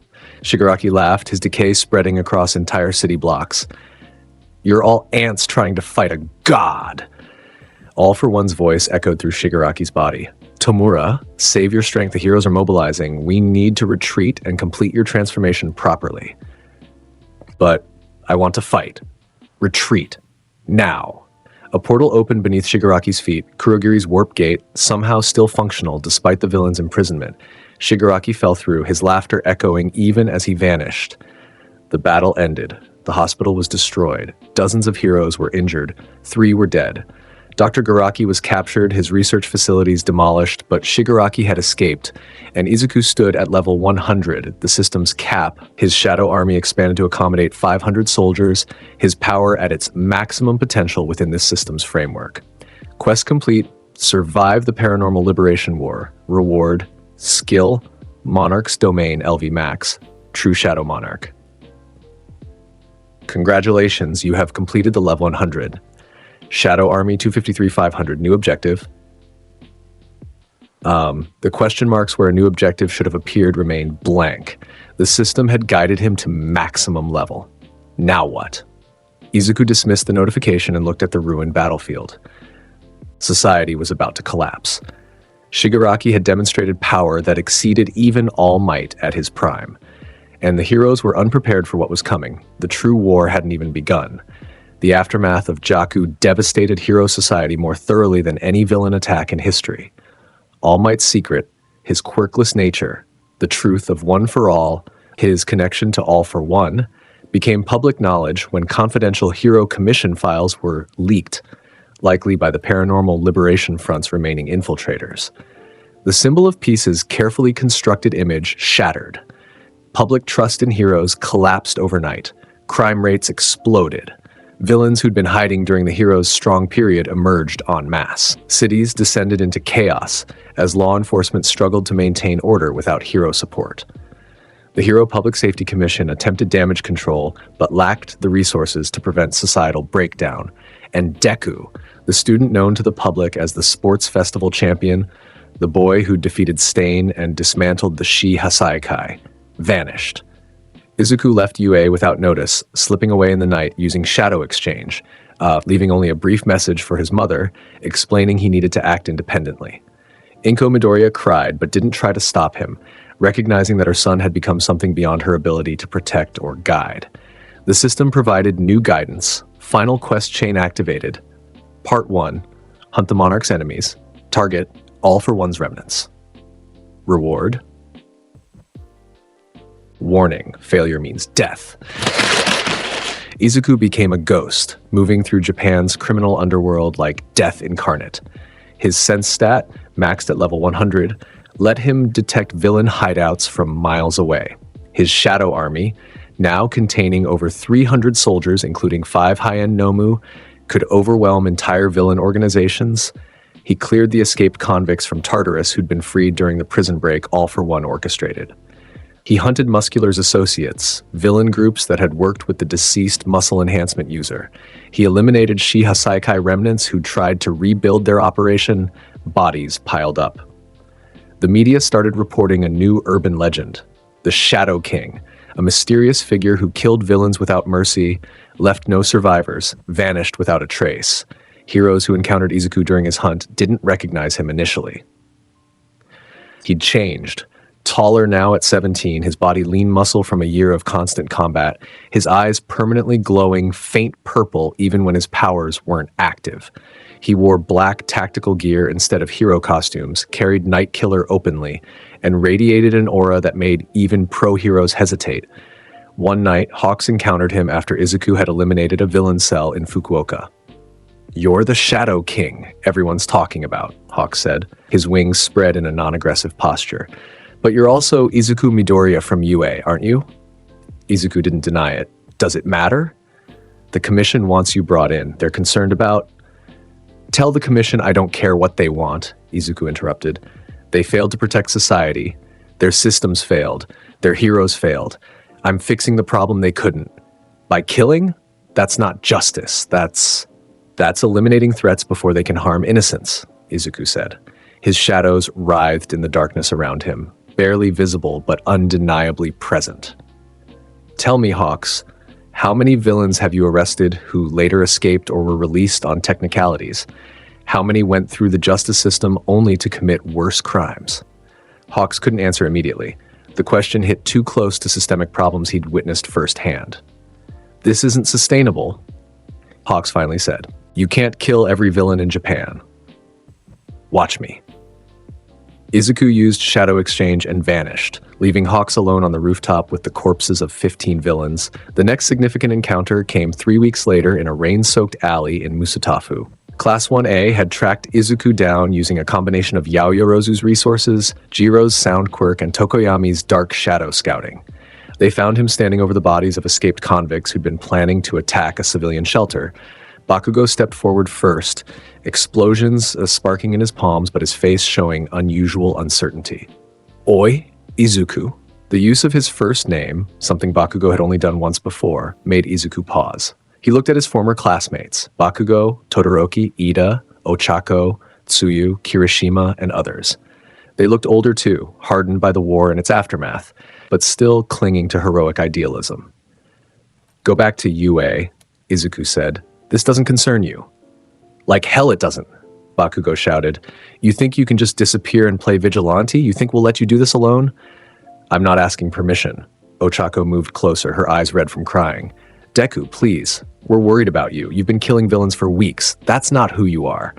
"It's exactly who I am," Izuku replied. His voice was flat, emotionless. "I'm a hunter. I eliminate threats. That's my purpose." "Your purpose is to be a hero," Ida insisted, his hand gestures emphatic despite the rain. "Heroes save people. They don't—" "Heroes failed," Izuku interrupted. All Might failed. The Commission failed. The entire hero system failed to prevent Shigaraki's rise. So I'm solving the problem the only way that works, permanently. Todoroki's ice crept across the alley's wet pavement. "We can't let you continue this path. You're becoming what you're fighting against." "Then stop me." The challenge hung in the air. Izuku's shadow army remained invisible, but his presence was suffocating. The rain seemed to fall harder around him, as if even nature recognized his power. Bakugo attacked first, explosions propelling him forward, his fist aimed at Izuku's face. Izuku caught the punch with one hand, his strength stat so high that Bakugo's full-force explosion didn't even make him blink. Then he used that same hand to throw Bakugo into a wall hard enough to crack brick. Todoroki unleashed ice and fire simultaneously, trying to overwhelm Izuku with temperature extremes.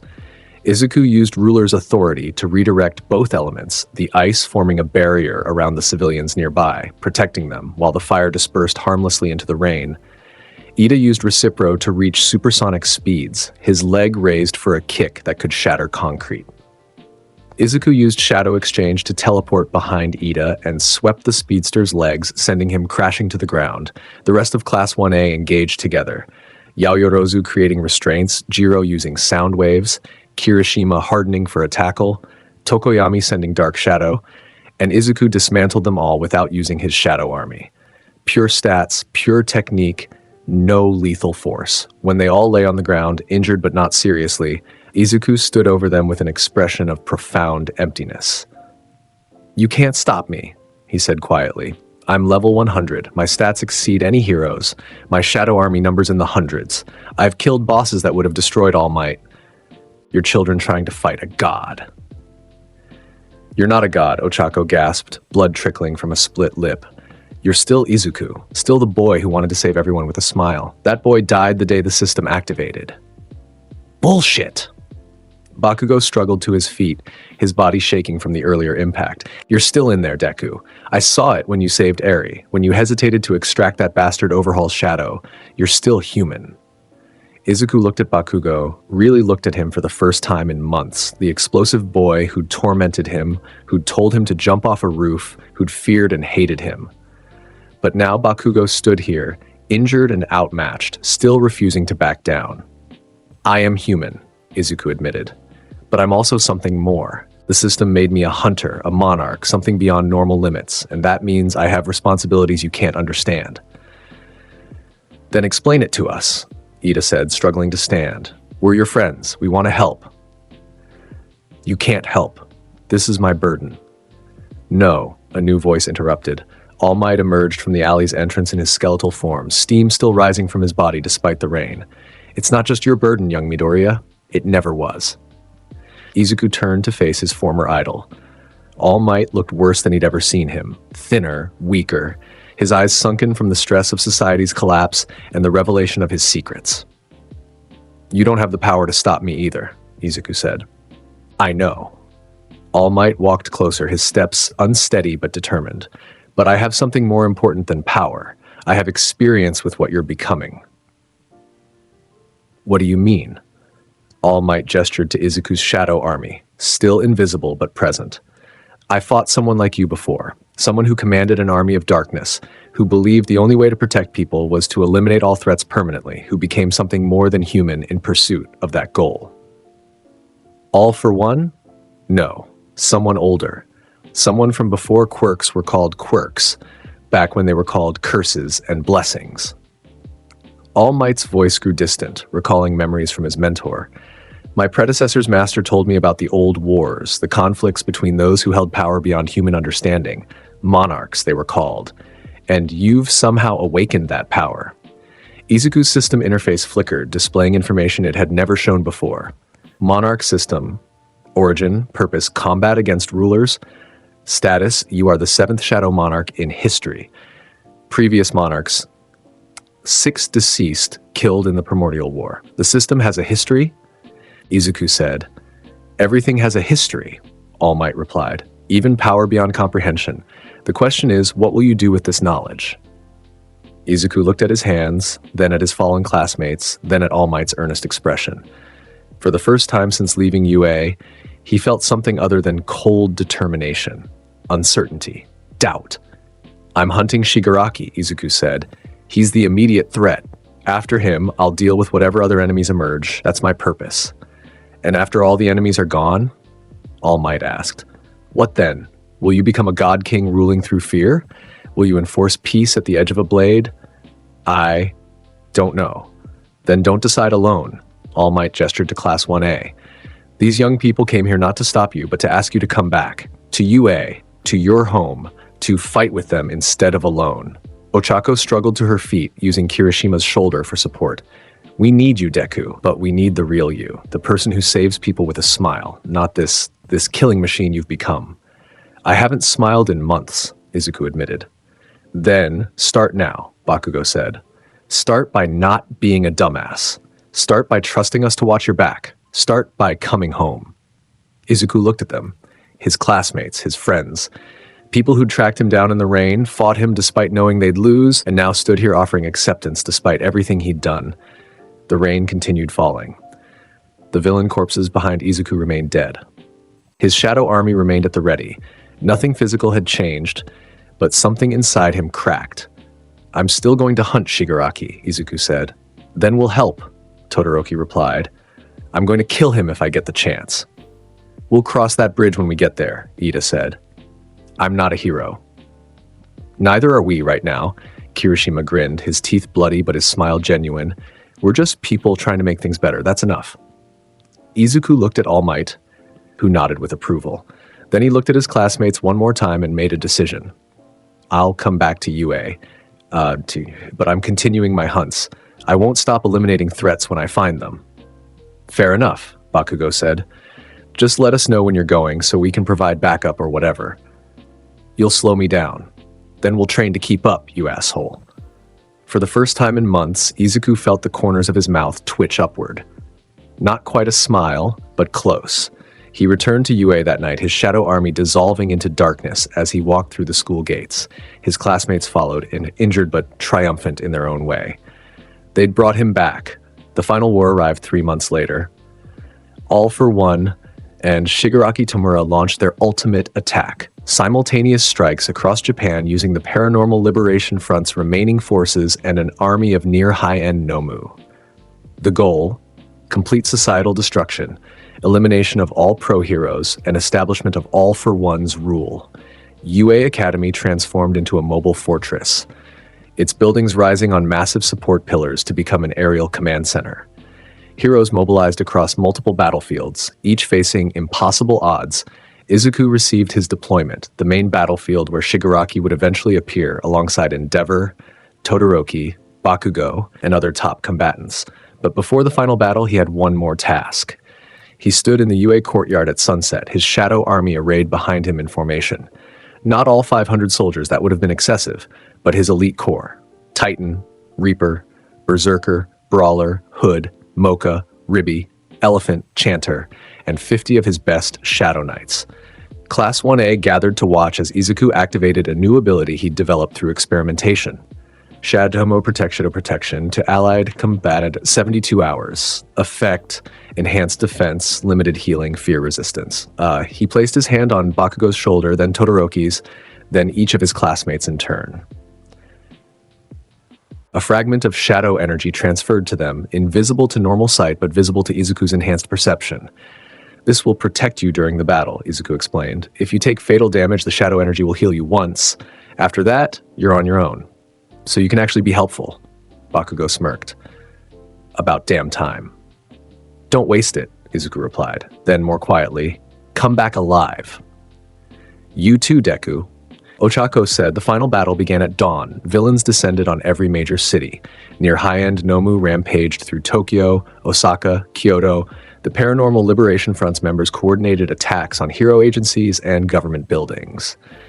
Chaos erupted on a scale that made previous villain incidents look like minor skirmishes. Izuku arrived at the designated battlefield, a wasteland outside Tokyo, cleared specifically for the confrontation, and found Shigaraki waiting. The villain had completed his transformation. His body was perfect now, All for One's power fully integrated. White hair framed a face that was simultaneously young and ancient, innocent and malevolent. Shadow Monarch, Shigaraki greeted, his voice carrying echoes of All for One's consciousness. The master told me you'd come.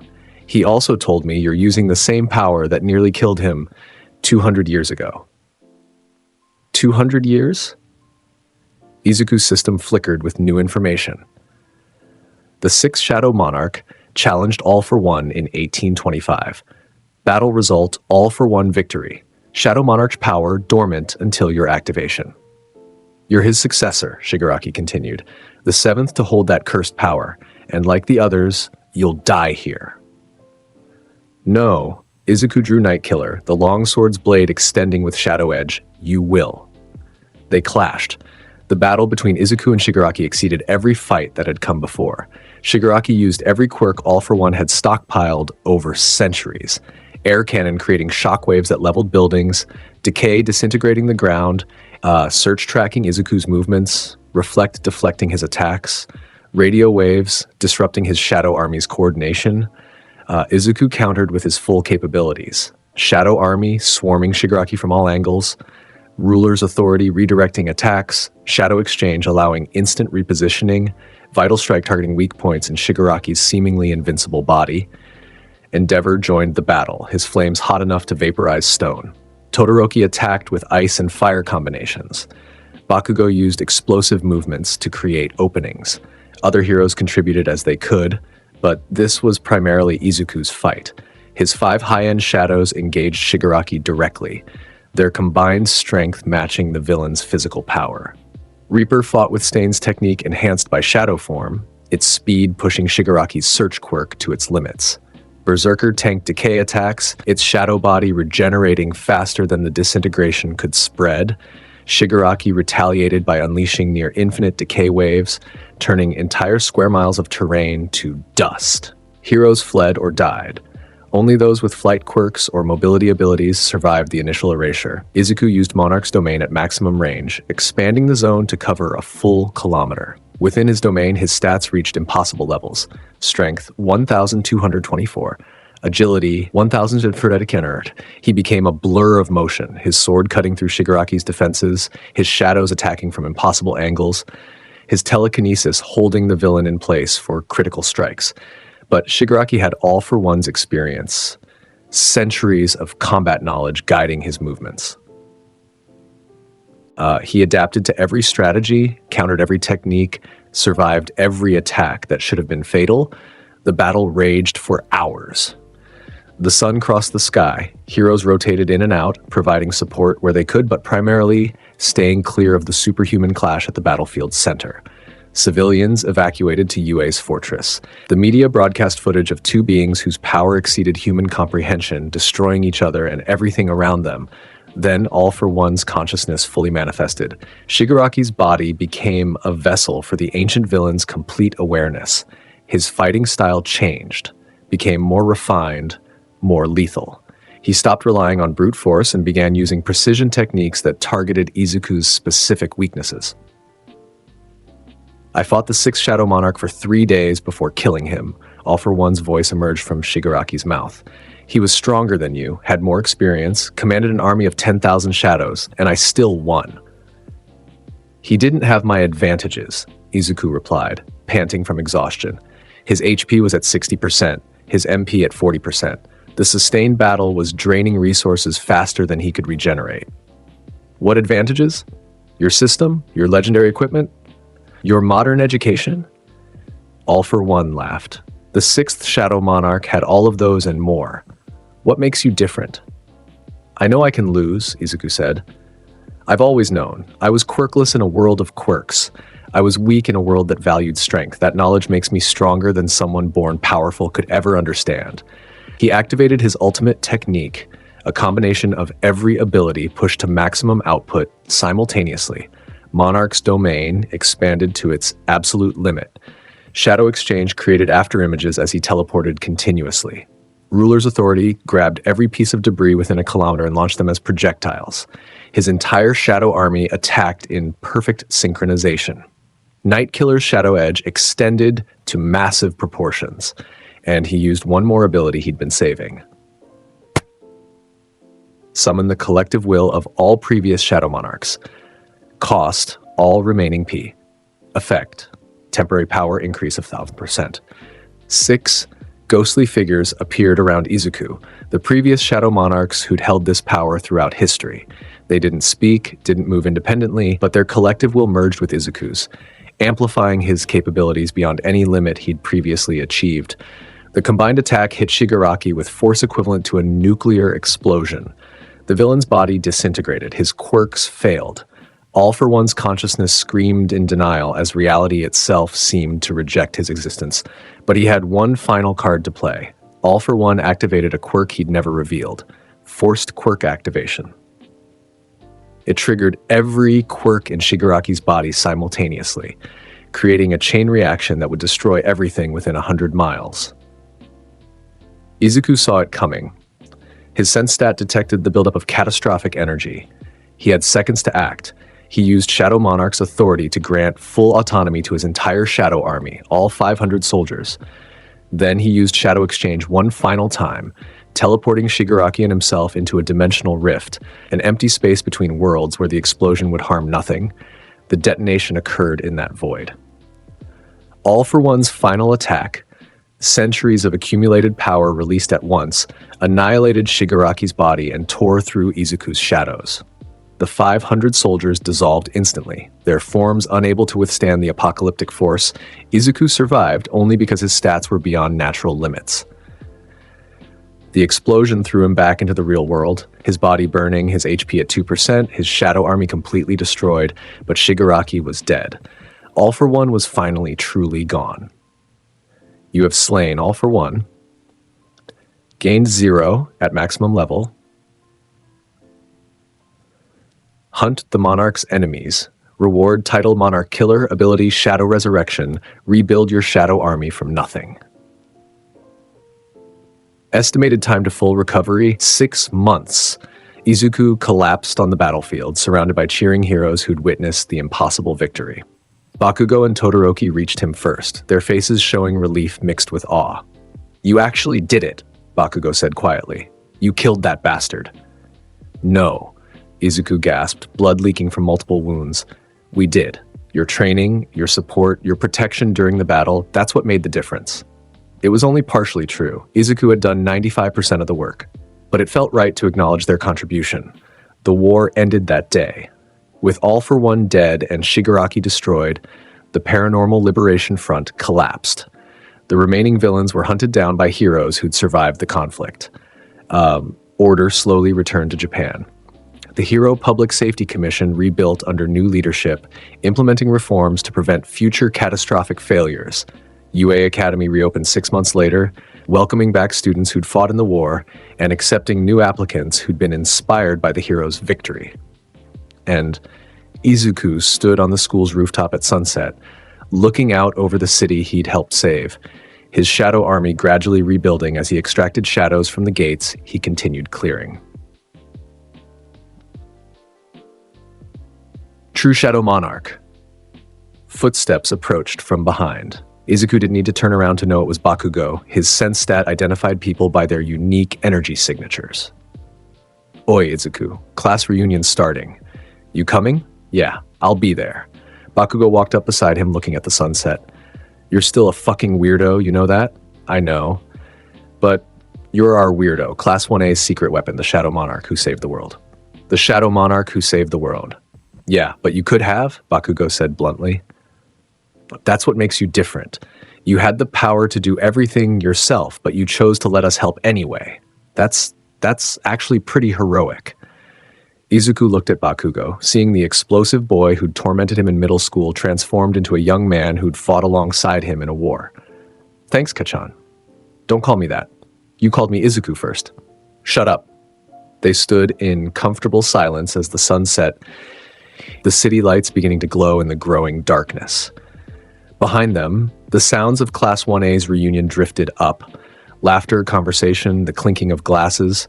Normal sounds from normal people doing normal things after an abnormal war. A final system notification appeared. "Have completed your journey."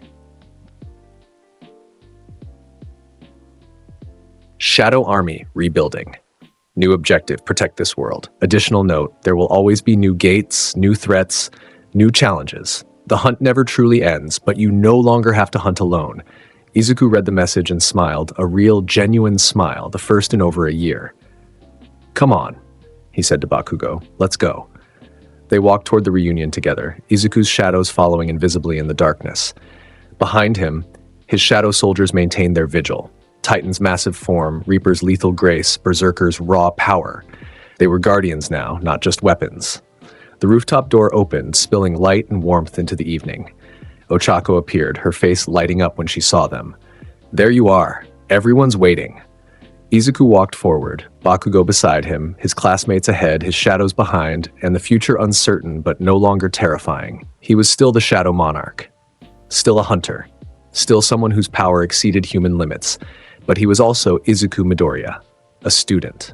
A friend, someone who chose to protect rather than merely eliminate.